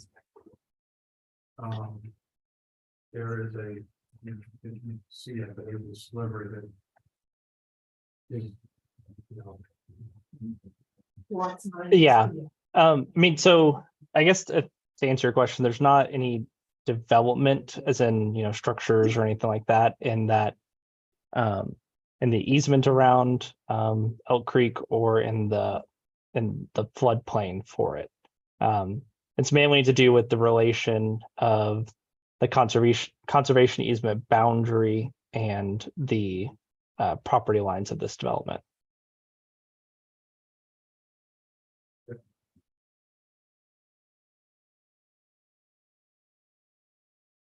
I would just add to those that, until all of these development parcels are defined around the present area, you really can't have a defined conservation easement. So, Elk Creek and so part of the process in defining that easement is getting finalization of these development goals. And how did we do that? Well, we're doing it tonight in one part. Okay, any more for Will before we move on to the applicants? There was something about 45 foot maximum. And then there were a couple sentences that changed that, said we can't do it now. Maximum height is 45 feet, but until something happens, we can't determine that. Those are not exact words, and I think I know what you're talking about. You're referring to like the building height statement in the staff report.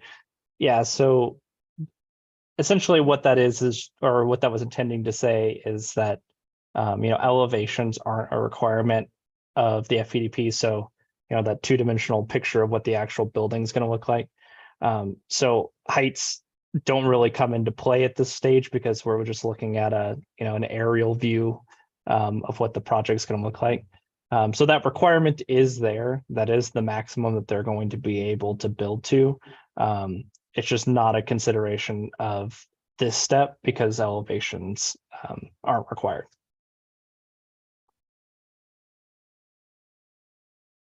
Little update question, so I'm assuming that this requires 35% of open space on each of the properties, is that right? I believe that's correct. I can double check. I'm curious of what the actual percentages are, just because I don't like how close the property lines gets to the, I think we trimmed that back so that in fact that 35%. Yeah. Yeah, I can double check the open space requirement maybe while the applicant is going, and then I can give you the number. Any other questions before we move on to the applicant? I'll say mine for after. Oh, actually, I found it. So open space actually is a requirement that's listed in the PDDP, or that Plan Development District Plan from 2005. So the requirement for open space is only 10%, but the applicant is providing 45. Over the entire piece, right, but not for building it, the lot. I believe so. That 45, I believe, is over the whole 4W.1. So the boundary could be moved without hurting the open space and keeping it away from the creek. Like the property line locations, or Yes. yeah, I mean that open space is considered across the whole. I think the final plat is kind of designed in the way it is so that each of those lots is those lot lines are located for one building on each parcel. I think that'd be the intention. And with the conservation easement being kind of on that western side, you just kind of have this, if you moved those lot lines, you're probably just going to end up with some dead space in between, just to the west of this property. So that's something probably to consider for that.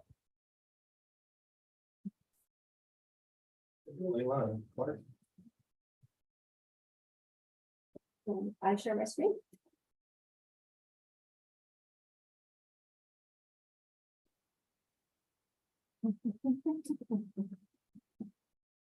You're good now.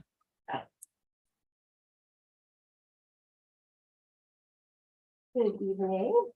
Layla Rosales with First Unit Design. And Clark Lipscomb with Grand Park. Appreciate the time. I do have the return receipt stuff for proof of mailing. We got legal stuff out of the way. And I did send them, I also sent scan stuff as well. So tonight, 4.1 acres located north of Elk Creek condos, and to the west and south of Murdoch's. You know what we're talking about. So the site you're looking at here, located on your 4W.1, which is actually established with the final plan development plan for 4W, so Elk Creek condos that exist. So we got 4.1 acres with two points of access off of John's Drive, which will be a 60-foot easement, which is going to be granted via separate documents, and those documents were submitted to the town, legal descriptions as well as the easement agreement and access easement agreement that have been submitted to the town and reviewed by staff. And then one thing, lot 12 kind of up in here, that's for future development, which would likely be part of whatever we end up developing on the Meyer lot, which is the parcel on the top of it. Here. So zooming in, again, we've got four buildings, got 46 units, condo units. We got about 46 garages, so each unit will have a garage. Maximum building height is 45 feet, as we brought up before, 3 stories. So these are gonna be the same buildings that you already see out in the development right now that we're doing both. All infrastructure will be completed with phase 1, so this, what you see, these dark lines are kind of your plats. You've got 4 plats that are part of this subdivision. Building H, they're actually building H because we're kind of continuing on from the buildings in the Elk Creek condos. It started to get confusing when we have 2 building A's and 2 building B's, so we continued on the building nomenclature. So building H, lot 8 will be the first phase of this, and if you can kind of see, that includes all the roadway accesses as well as any of the infrastructure required. From there, you go on to any of these 3 buildings that are along Elk Creek on the bottom of the page. Don't know what order they'll be going in, but there'll be some order in application. And we'll get to, I'm going to show you some renderings again. This is from view facing east from Elk Creek. Aerial view of the same thing, so you're kind of up above facing east. Oh, I could get up that high in real life. A view coming down John's Drive from Murdoch's.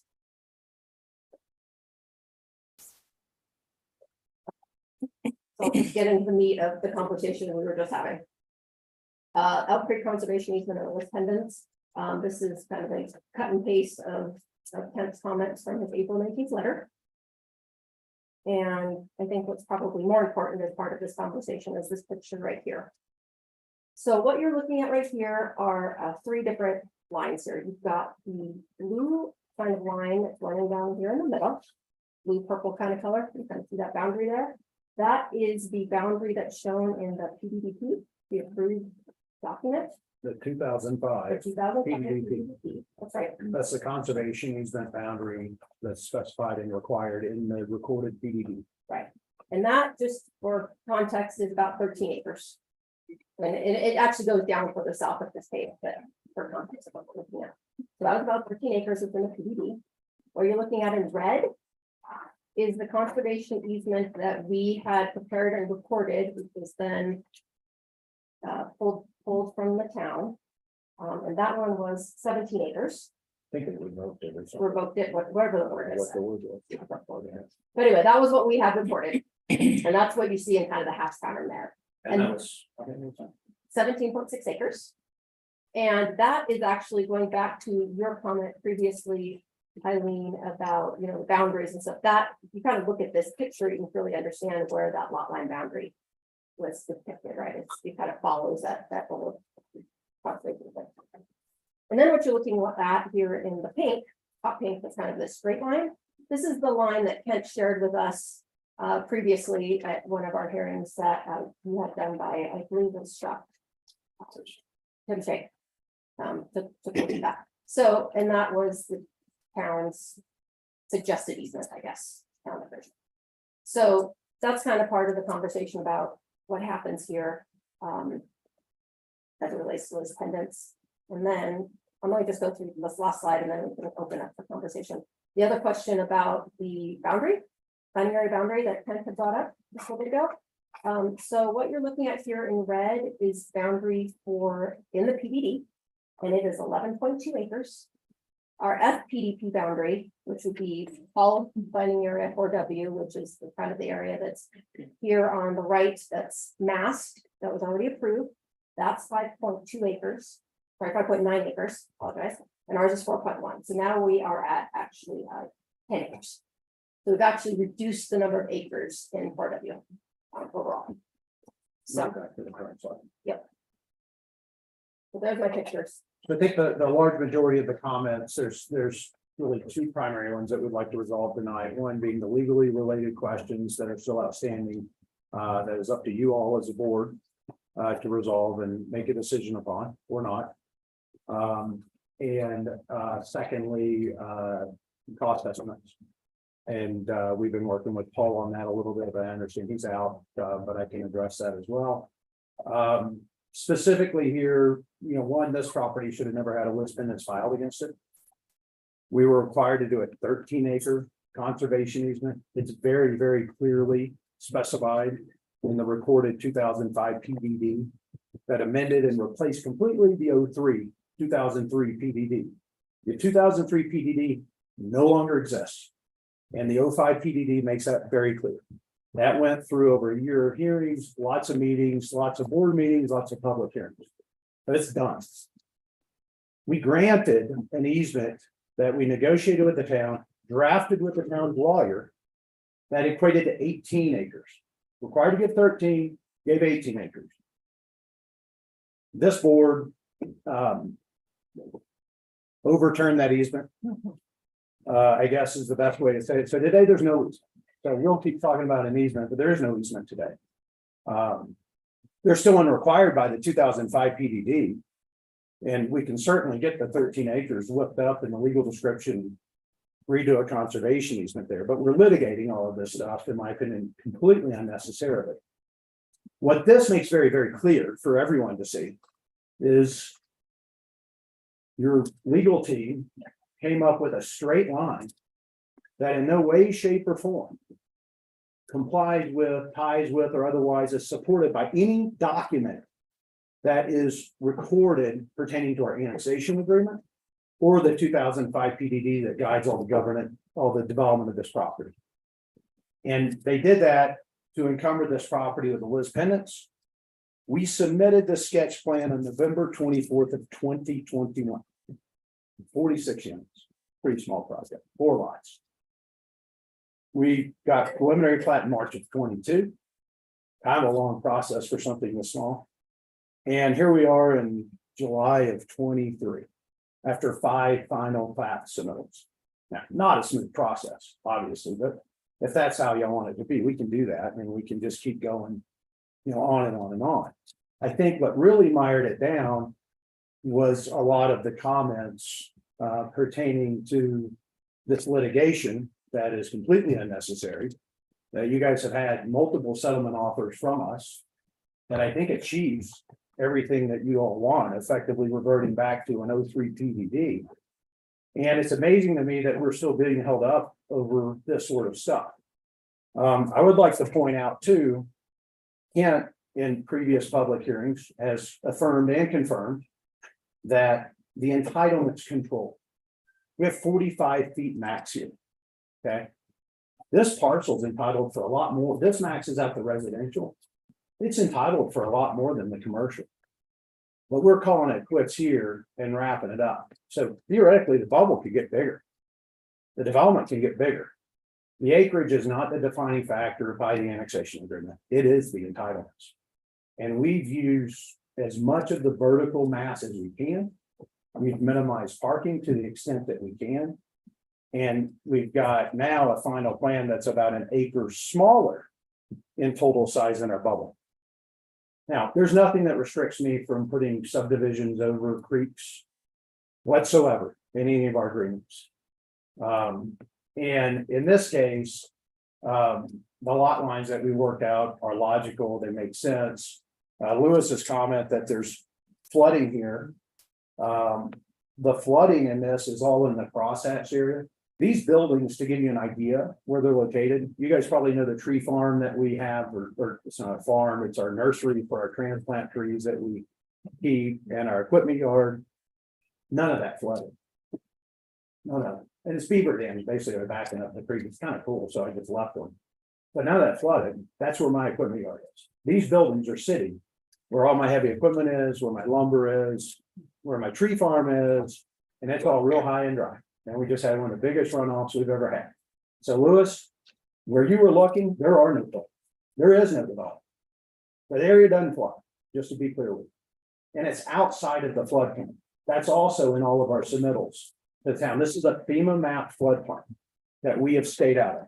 We don't want to get in the floodplain. We want to stay out of the floodplain. Okay. So, I would urge you all to, one, reflect real strongly on how this perfectly straight line that has no rhyme nor reason or relationship to any documents whatsoever came about. 2, why it's taken 2 years to get through a very simple subdivision in a community that needs housing inventory and free market, affordable, I don't care. We need housing inventory. And 3, why are we in a litigation and why on God's green earth was the bigger conservation easement that we granted revoked by the town? But you should reinstate it tomorrow. Because you could get into 13-acre one. I don't think that's helpful or beneficial in any way to the community. And I think there's a lot of misguided stuff that has happened starting in 2020 with a board that effectively wanted to ignore what the 05 town board did and revert back to an 03 PDD, which we're not going to do unless we can reach some sort of an agreement, or unless the court tells us we have to, I guess. So, but what is very, very clear is this project has been held up by this. That's resulted in significant cost to our company. 5 submittals on a final plat should not happen. And the timeframe shouldn't happen. And continuing to hold this up doesn't better our community, certainly doesn't benefit the town, and does nothing but continue to hurt our company more and more. Now, if that's what you want to achieve, then don't approve this. But if you want to move forward and get this stuff going in the right direction, I would hope that you would consider recommending final approval of this final plat without the conditions regarding this particular legal matter, and tell your lawyer to remove the list pendants associated with this final plat property, because it does not belong there. Thank you. Any questions for the applicant? Yeah, Clark, what's the minimum setback from a creek or a river to a 20 feet, 30 feet. and how far are you going to start from that? We're pretty far. Yeah, so you're looking at on the screen there, this dash line here, that's the 3-foot setback line. Yeah, So from there, you're another 30 feet. So these buildings could have been 30 feet closer to the stream than they are. so the riparian area is well protected. Correct. You've got at least 60 feet. The original conservation easement shown on the 2005 PDD is the riparian area. That's what the 2005 board wanted to protect, was the riparian area, and that's what So was mapped. can that be defined on this for that western boundary? Can the riparian area? So, well, if we, our goal ultimately is to be able to define that the bound, at least that section of the boundary for the conservation easement. So it goes basically along your property line, but then that lower bottom right section is where it kind of pushes out or swings in. So we're staying outside the floodplain line. If you look at this dash line here, that's the floodplain. And so the lots follow the floodplain line. So what's Clarify that, because it's sort of confusing to the Yeah. dark. So I So I see there's no apologize, there's a lot of buildings. dark lines. There's a lot of It's just a lot of lines. So you've got the property line here, which is the super thick line with the 2 dots. Yeah. There's this line here that is a line with 3 dots. It's got a dash with 3 dots. Dot in with between 3 it, dots. That is the floodplain. Okay, and it kind of, and it's hard to read, but it kind of comes down in here, comes down around, okay? The thick dashed line, that's your 30-foot setback. Okay, so it does go right along that property line. So our lot lines are following the floodplain, which would be under FEMA's scenario, the maximum extent of a 100-year flood in Elk Creek, which it didn't even reach in this last runoff. But that's what we're following. So that theoretically, in my opinion, would be kind of the most outside edge of the riparian area. And it would be short-lived if we had a flood. But, we like to, we're the ones that did that firm map with FEMA, and I don't want to do it again. It took a while. So is that line closest to the building, to the 30-foot setback. So why didn't you follow that line as a property line for this project? Why are you crossing the 30-foot setback line? Because we're following the FEMA floodplain line.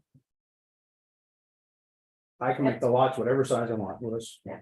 I mean, I could subdivide this whole area and still have the conservation easement over it later. It doesn't, it really doesn't have an impact. And keep in There's not a mind, building I'm more going there. concerned about Elk Creek and. And we protected Elk You say Creek. 100-year flood. I mean, there are a lot of places in the country that's had a 1,000-year flood.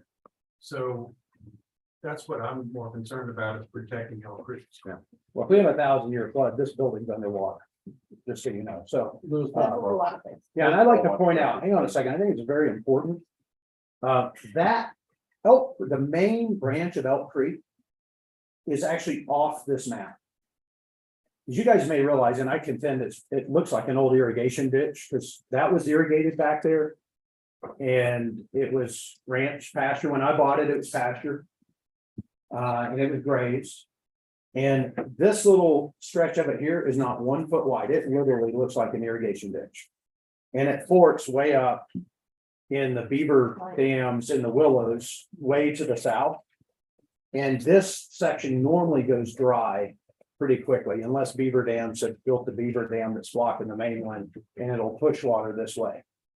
Okay, but the main fork is over closer to the railroad. That's the, 4 or 5 foot wide, 2 foot kind of significant creek. That's also where the beaver dams are, where you saw the flooding and, that kind of was cool. So, and that's within the floodplain. So we've left it. I think it's kind of good to have beaver dams occasionally and some water backed up. So this, what is shown here, if you all know that area very much, it is a branch of the creek that one could argue probably was never natural and was most likely put in by the rancher, but it's mapped on USGS maps as a little fork. And I can step over it. I mean, literally, I can't step over the main one. I have to jump over it, but this I can step over. It's really tiny. So it's not like it's a significant element, but nonetheless, we're completely avoiding it. Completely. Yeah.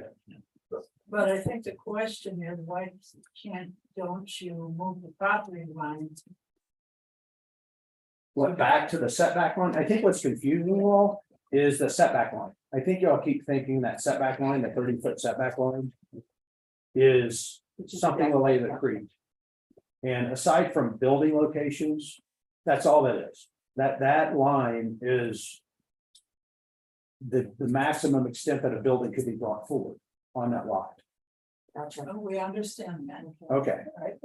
But So what do you- why don't you move the boundary of the lots to that same line? Well, because the town code doesn't require lot lines to be at 30-foot setbacks from the creek. It requires buildings to be 30 feet setback from the creek. Right. So it could be done. Well, sure. I mean, we can make a 6 the middle. And have engineers go redraw it and resurvey it and What, you know.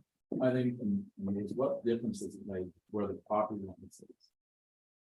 You guys recommend the property line giving some kind of different boundaries. All they're doing is just like a regular lot.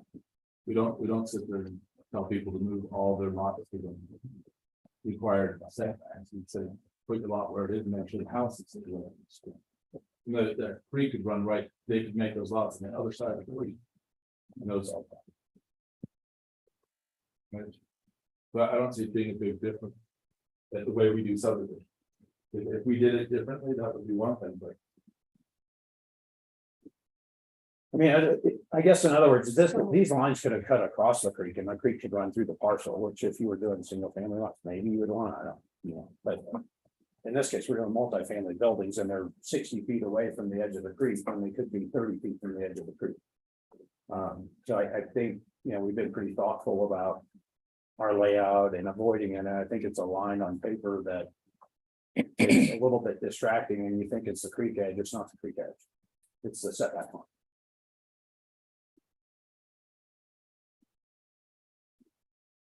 And correct, these are 0 lot line lots. They're 10-foot setbacks. Okay. So we got some feet setbacks from the creek. So that is a creek. Well, they could move that building right onto that line. That line is 30 feet. That line is 30 feet on the edge of the creek. Yeah. And that's a code requirement. Right. I'm sure it's still a long way. Yeah. So. As this boundary is right now.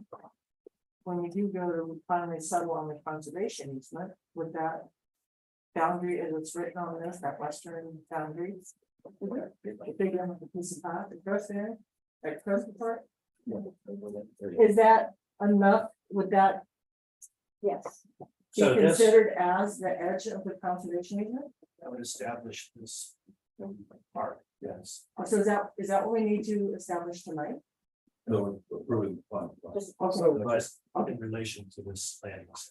so to answer your question, Katie, I pulled this up again, and Yeah. the kind of reddish orange line. That's the extent of the conservation easement that we granted. If you reinstate not that, the straight line the was, straight one's Kent's and, well, it was, That's correct. but The straight line is incorrect. Yeah. The line that Tim Shank drew. Yeah. Mirrored along planning, so Oh, it's not okay. a straight line, so one of these guys misunderstood. Yeah, so we drew the straight line. We got a picture from you. I have a picture of it on my phone. yeah, I One of our I areas. did come up with The it. Bible one. And it's in the litigation, the straight line is in, we beat Because this. let's look at this legal description, you'll see that it mirrors planning.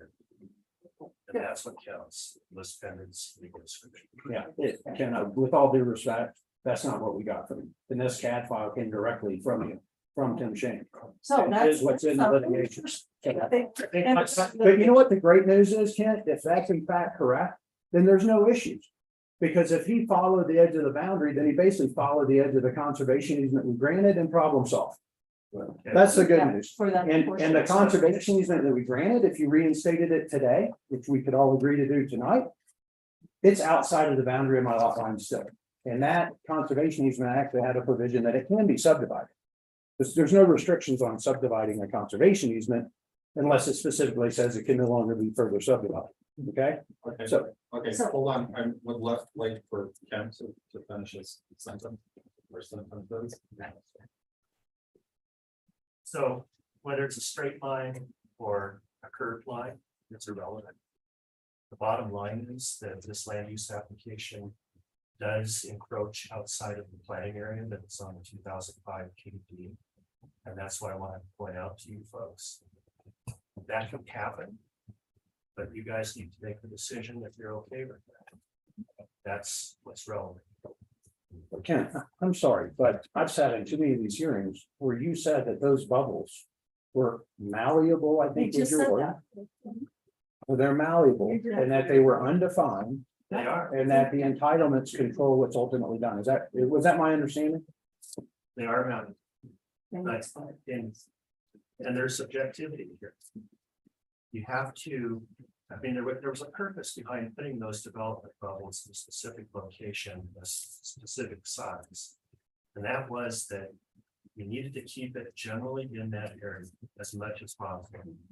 And once you go outside that area, it's open to interpretation, it's open to subjectivity, it's open to your discretion. So I am pointing out to you that we are outside of that planning bubble. It's within your discretion to decide whether or not that's okay. So the building detail is like the bubble from what I can see, and just some of the open space of the condo complexes outside the bubble. Is that correct? Open spaces. Yeah. That's what I'm seeing. Yes. I'm actually arguing in favor of the art Yes. here, even though Okay. it doesn't sound like that from this perspective. Okay. I'm just. Last I knew, the planning area acreage really doesn't matter. We worked our tail off to keep entitlements within it. You'll see that the land use application that they have on the table right now leaves a pretty good section in the northwest corner that they're not utilizing in the planning area. But it's going out in the southwest corner. And if you weigh those two, it's kind of a wash. And, you know, ultimately, there's not going to be any development west of that line because it's wetlands. So a decision to accept this border tonight essentially establishes that boundary of what will ultimately be a conservation. And a little's in and a little's out. And that's why I said at the outset, I thought it's kind of a benign switch.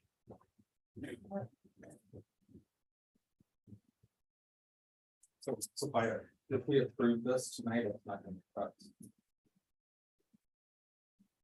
The conservation, it would help define the conservation. It'll help define, and you need to process these applications, you, the board of trustees, like you would as though there was no litigation in the background. But the list pendants needs to be removed and corrected since it's not gonna be encumbering any of these parcels. If, depending on what the board's pleasure is, we'll adjust it to whatever is approved or not approved. Thank you. I know that the point of contention is that lower section, what is it about that? What was that? So The bottom. what's what is it about that piece that's? Honestly, we're following the floodplain line. We've been at this for a year and a half, 2 years. We're So it's kind of just- just done. Yeah, I mean, if somebody wanted to can't change fit. that, sketch plan would have been a good time, one of the preliminary plat hearings would have been a good time, and we've had lots of submissions here, guys. I just wanted to. Well, I mean, it looks like the way that it's drawn there, that it's crossing the border of the creek. You know, that was- And that's my not what question she was. Yeah. So that helps clarify. I mean, it provides a little access on the southern side of this, extension easement that he has for the extension pond there, and be able to access the southern part of it, and, really landscaping or make this through there.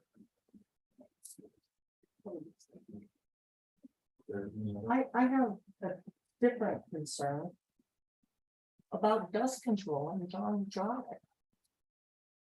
And I don't know if that ties into this approval at this time, if we could make some kind of a condition, but I took some photos the other day. I wanted to share this with you because at the plan commission meeting, Maybe it's- I brought up my concern about the dust on Jones Drive. And I was assured that, oh, no problem, I can take care of that. Well, it hasn't really been taken care of. And, are you guys able to pull those up Mhm. in this plan, please? You guys will have to stop sharing your screen. So is it just for my Yeah. construction, or is this for the bus and everything So- else and the cars and everything? It's everything. It's Well, I mean, everything. And the construction will continue and now it's the bus, but over time. It was your construction, which had all that equipment moving, dirt and soils off of there, and, it's not a town road yet. And I can, that's to the point, well, we'll take a look at this one, though, it's got some bikers trying to, riding through it, it's, could be a public, I think it's a public health issue, and it's a nuisance to business owners in that area when it gets super dusty. So I know though. You had said, well, I'm not gonna pave it, but. So that's. Yeah. Go ahead. Uh-oh, sorry, You have it, I did the wrong one. yeah, anyway. Well, I mean, that gives the idea, to go to the bus. Well, that was a bus that went by, and then there was also some of your trucks that had gone by. Sure, and there's cars and there's a lot of traffic on that road. So what can we do about the dust on this road? And it's gonna get worse when you start construction on this. Because that equipment will be driving onto John's Drive. Well, actually, I think it'll get less when we start to, it'll be maybe for a short while while we're doing the dirt work on site. But when my equipment yard's gone from here, that equipment doesn't drive there anymore. So that'll be helpful. Now we are building a pond in the meadow and those trucks will continue to drive through here. And doing it with the trucks we do is fewer trips. And we could be trucking it offsite and out of here, which would be just endless trucks of, tandem dump trucks through town, which would be a lot of traffic and not helpful to anybody. And I also think unhealthy. Well, you told me But you would what take we- care of the dust Well, control. what our agreement, so we licensed this to the town of Fraser, this road, you have a license agreement for this road. Okay. I built this road, it didn't exist, I built it so the bus could connect through here. Okay, and licensed it to the town because we knew that it was gonna move. So now we've defined and engineered and designed the permanent location of the road. That'll get built in conjunction with this project, okay? Mag chloride, I've seen it. County Road 72, you walk on it all the time, Katie. Yeah. I've seen it way worse than this, and a little mag chloride goes a long way. I'm not a fan of the mag chloride either. But No, if the outside- town wanted to help, this is a very short stretch of road. I'm probably impacted more than anybody with the ski broker building in this business, which happens to be immediately right here. And it's been super dry and windy. This was probably taken last week. week after, a week before. Yeah, in June, it wasn't a It problem. was not a problem, and it only became a problem in the last probably 2 to 3 weeks with all the hot, dry air and the wind, and so. Then all last summer. I mean, I'm happy to cooperate with the town and, see if you guys, we've talked before about helping with mag chloride on Old Victory Road. We maintain this, we grade it. We built it, we grade it for you all, you don't have to grade it, so if the town could assist with some dust control, that would be great. We water it, okay, if we're running a lot of trucks, we're watering. I do know that. An occasional truck might go through there without the water truck on it, but we're not gonna water it for the bus and everyday traffic. I mean, I can't be watering the road all the time, so. I mean, I'm open, I don't think mag chloride's that expensive. If you guys wanna, maybe the county has some mag chloride left, and they could bring their truck that they lay it down with. So I've is got it the our grader, I'll provide the responsibility? grader, I've got the rollers, I'll provide the rollers and. I'll check out this license agreement, but my understanding is that they're just agreement to allow the lift buses to move through that road to service Grand Park for their public transportation needs. And they do maintain the road because it is a private road. Right. So the town doesn't maintain that road. Yeah. And we don't have. I think I don't know, what we're gonna say, but we don't operate with mag chloride because we don't have any other dirt roads in town. The county does some mag chloride on that stretch on Fraser Parkway. 73. So I mean, if you want, I can. If we still have. Yeah. Living. Subjects. Okay. To deal. Well, I was just wondering if this could be a Sorry, guys. condition. Of what conditions. Yes, this is so water and road. And it's not bad. Now we're getting rid of the pit. Improve this and get rid of the gravel. Yeah. Well, I agree with Eileen. It is, when we're doing construction, it's our responsibility if we're running our construction trucks on it. On the weekends, we're typically not running those, and generally speaking, the large majority of the traffic on this road, because I'm not running dirt in and out of here right now, it's literally moving trucks out of our equipment yard to the site where we are moving dirt at the mill apartments. And so those trucks are generally going empty unless they're hauling like a little bit of road base over for the prep they just did for the asphalt. And so I'm happy to water. So I can't. find it. Yep. Okay. Let's get back to the subject. So is there any more related questions to? This development? Anybody in the public?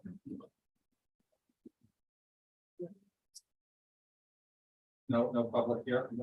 Any public online? No. It's not a public hearing.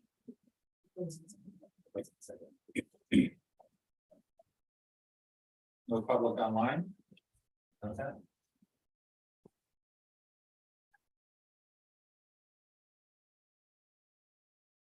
So I'll close this public one. Forward. Comments, further discussion, executive sessions. Well, I think we need an executive session. It looks like the plan fits everything that we want, but area has been protected. Get rid of the gravel area, hit, and then we'll get us closer to getting John's project, so. That's 45% of the. Yeah. On that property. I think it fits everything well. Well, within his right to really put this here, in my opinion. Well, Yes. go ahead, we can make a motion. I stumbled through them. How about it? No, go ahead. How many conditions around it? Three. I think that's what we're doing. Is that a motion? Go ahead, Katie. I can't make the motion. I'll make I'll make a motion to approve resolution 2023-0703. To final plat. And.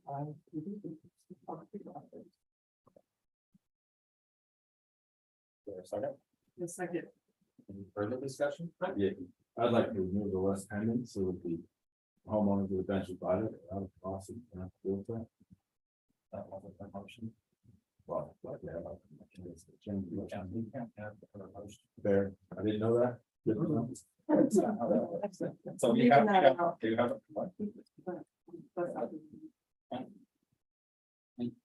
We wanna leave it in and figure it out. Well, once you approve, we'll, and then we'll spend. So leave it in until. Okay, if that's the case. Then so. Any further discussion? Number 210. Comment related to title work and conservation easement found. So that's still pending? Or that we've discussed those issues tonight. So that's resolved. From your perspective. So this still provides for the initial boundary. If you as the board are okay with this planning area boundary being defined this way, then we've resolved those issues. Okay. Any further discussion? All in favor? Opposed? Get those water trucks out there. Tell me you would. I'll do it when I'm doing construction. Yeah, I want to see you driving that water truck coming. Okay, you guys need to go meet at Rocky Mountain Roastery Coffee and have a coffee and talk about. Okay. Okay, it's treasurer's report, Rob.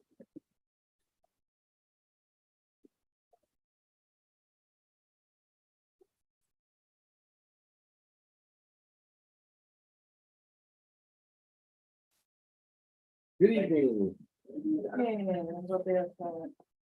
So we'll jump into this treasury report for everybody. We'll jump to the bar graph.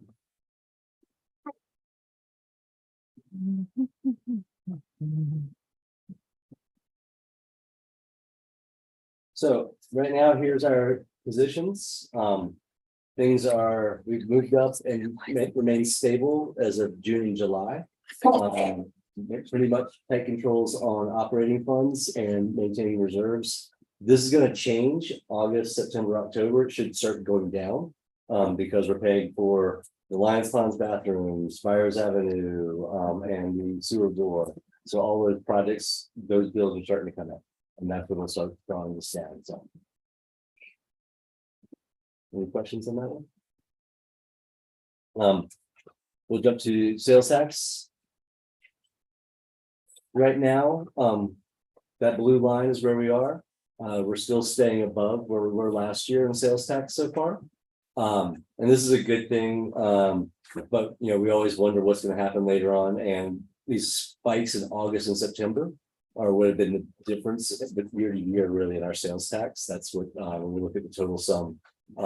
So looking at September and October, I advise the board to pay attention to those, because if we hit it right, we basically will make sure we budgeted for sales tax by October, which means that the town can enter into RFPs and all for the 2024 season.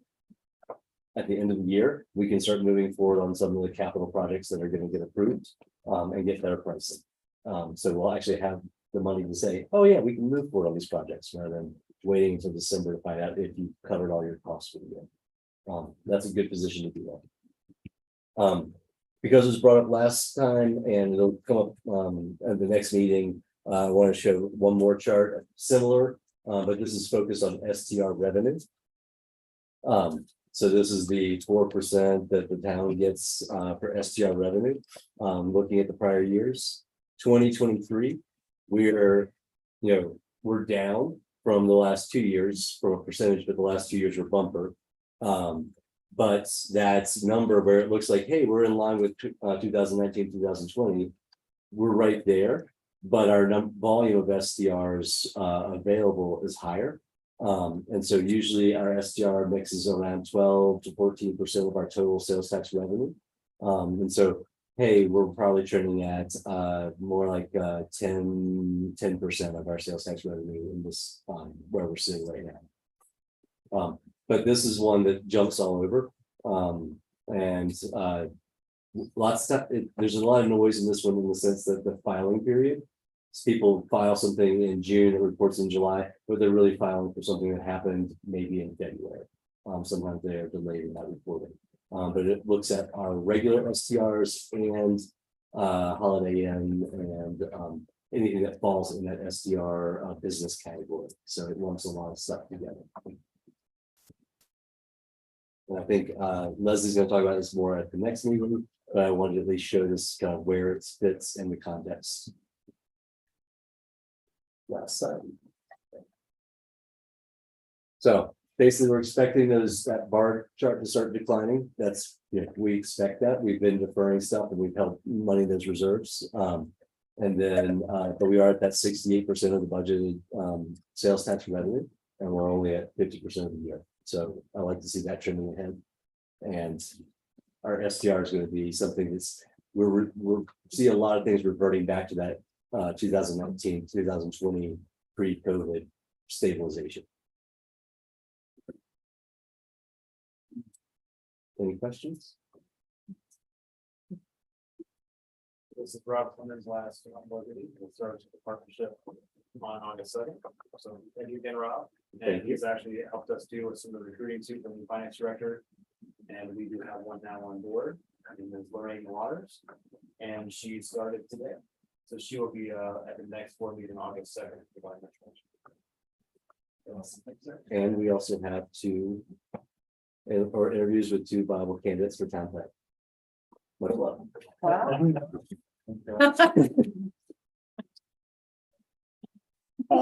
Great. Thank you. Okay. Oh, Next is resolution 2023-0705 grant application for affordable housing and board priorities. And Rob.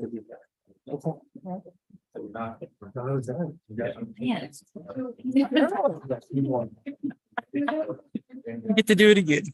yes.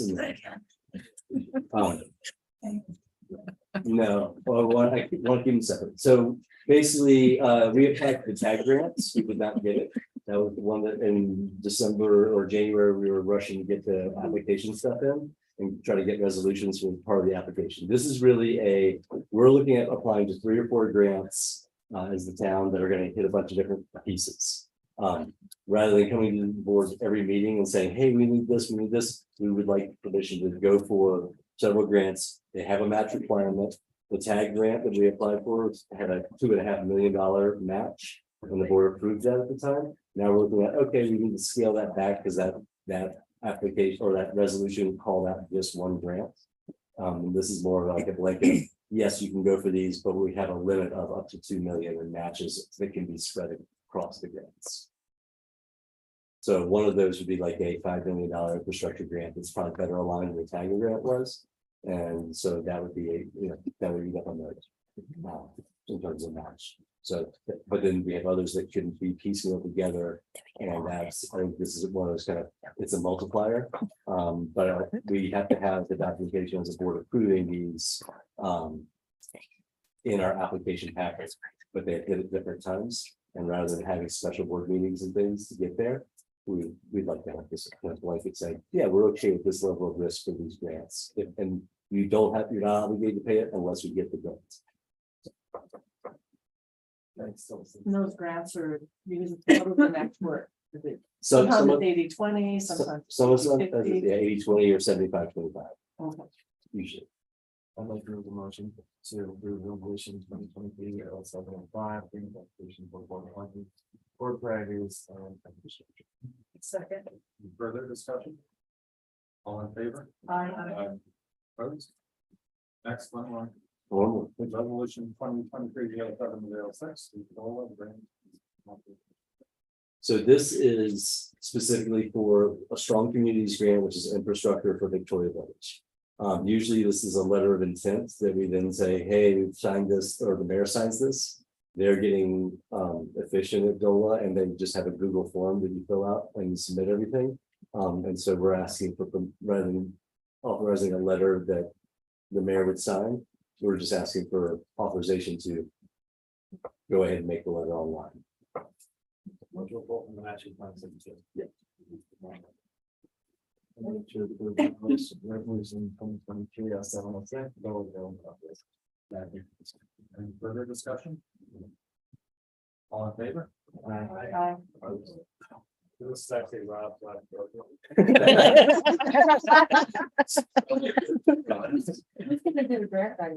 We're hoping to get, the first affordable housing project is on, what is it, the Fraser Valley Fraser River Valley Housing Partnership. and. the town fair. I'm not authorized to make any decisions or commitments for them until August 2nd. Okay, next is, resolution 2023-0709, the Fraser rebranding and wayfinding project. Good evening, everyone. I'm here seeking approval to move forward with the branding and wayfinding project. So as Parks and Connor so kindly pointed out, no one knows where Fraser is. So let's change that.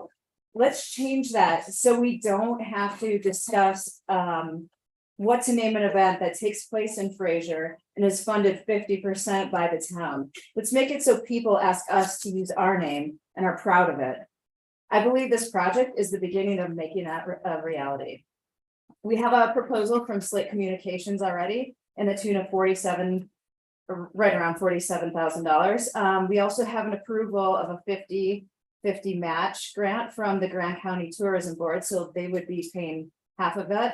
I would like to use the funds from the Business Enhancement Grant Fund to pay for our portion. And then I would also ask that one of the board members sit on the committee as we move forward in this process. It'll take about 4 or 5 months. Hopefully by the end of December, we'd have a strong logo, slogan, something, little brand refresh, so we can have a Fraser Film Festival. I love our logo. I love our logo. I love it. Oh. I always look at it, I'm like, this is so cute. I think it's a great time to kind of give the logo a refresh too, because we do have a lot of developments happening. Down by Clayton Court and Bison's development and Victoria Village. I think it's time we refresh and really identify who we are. Can we get a sign coming in from Winter Park? It's funny, we have one here, right? 16 years I've been involved with the town of Fraser. 16 That- Yeah, well, it's kind of the cart before the horse, because before we put a big sign up and spend a bunch of money, we want to make sure we have like a logo brand identity that really speaks to who we are. But you have one on the north side. Yeah, we take it down. Yeah. You want to take that one? If we have a new logo, I'm not saying this one's gonna disappear. I don't know. It's not gonna be up to me. Who's gonna be up to? We're gonna form a group, probably max of 7 to 8 people. I probably shouldn't be on it. I like the logo way, it is, although I want wayfinding. I will say when we first came up, I was like. Oh, the logo, but I'm okay with the rebrand. It's lovely, but it's only what's scenic about Fraser. Right. I just want to say. I'm gonna turn into pictures that. The The logo won't be changed without the. Oh, yeah. Right, This should- and that's why I asked that That's perfect. somebody from the board, sits on the committee. I'd be willing to say. Okay. I mean, how's it major ranking from? I like the logo before this one. More votes you'll get. That is correct. That's correct. What, you're slacker. I'm not slacking, right? I'm sure. I mean, so, okay, that was. Okay. Well, one reason I said- So is everybody okay with this, Mike? I'm okay with this, my husband. Right. With my guy. Mhm. You did? Yeah. You did a great job. How old is it? It's 12, 15 years old. Okay. And maybe, But I'm okay, maybe, but I think he would be okay. right, and maybe it looks similar. I don't know. Mhm. I'm glad. The actual impetus for Fraser becoming Fraser again was defunding the Chamber of Commerce and creating the role that Mhm. Sarah's in now, because the town of Fraser was locked out of everything. Correct. And And it That's- still is, you yeah, know, it's we still- just sat here and had a conversation about it. it's nice that, you know, Sarah's stepping up and making them happen. Yes, in Massachusetts, they have signs when you're leaving a town. Mhm. So we can have that. Well, that- No, leaving when I'm not. Yes. Like I said. Okay, That's it. we have a. motion. Or no one? There's no resolution. Yes. There is. I move Oh, to yeah. approve resolution 2023-0709, Fraser rebranding and wayfinding. Second. Any further discussion? I don't have that in my packet, but how much we funding? 25,000. 20,000 dollars. 30,000. 20 years, actually. 7. 7.5 is exactly right. Right, so half of that. we just No. funded. That's half. 27. Okay. I think when we haven't done this. Short-term rental sales tax. Yeah, that's gonna go up with the deep Arizona. All in favor? Thank you. Thank you, Sarah. Thank you. You know, we get it. Use the pipe for the ice boxes. Today's rule that we. So let's take a short 5-minute break. We still have hours.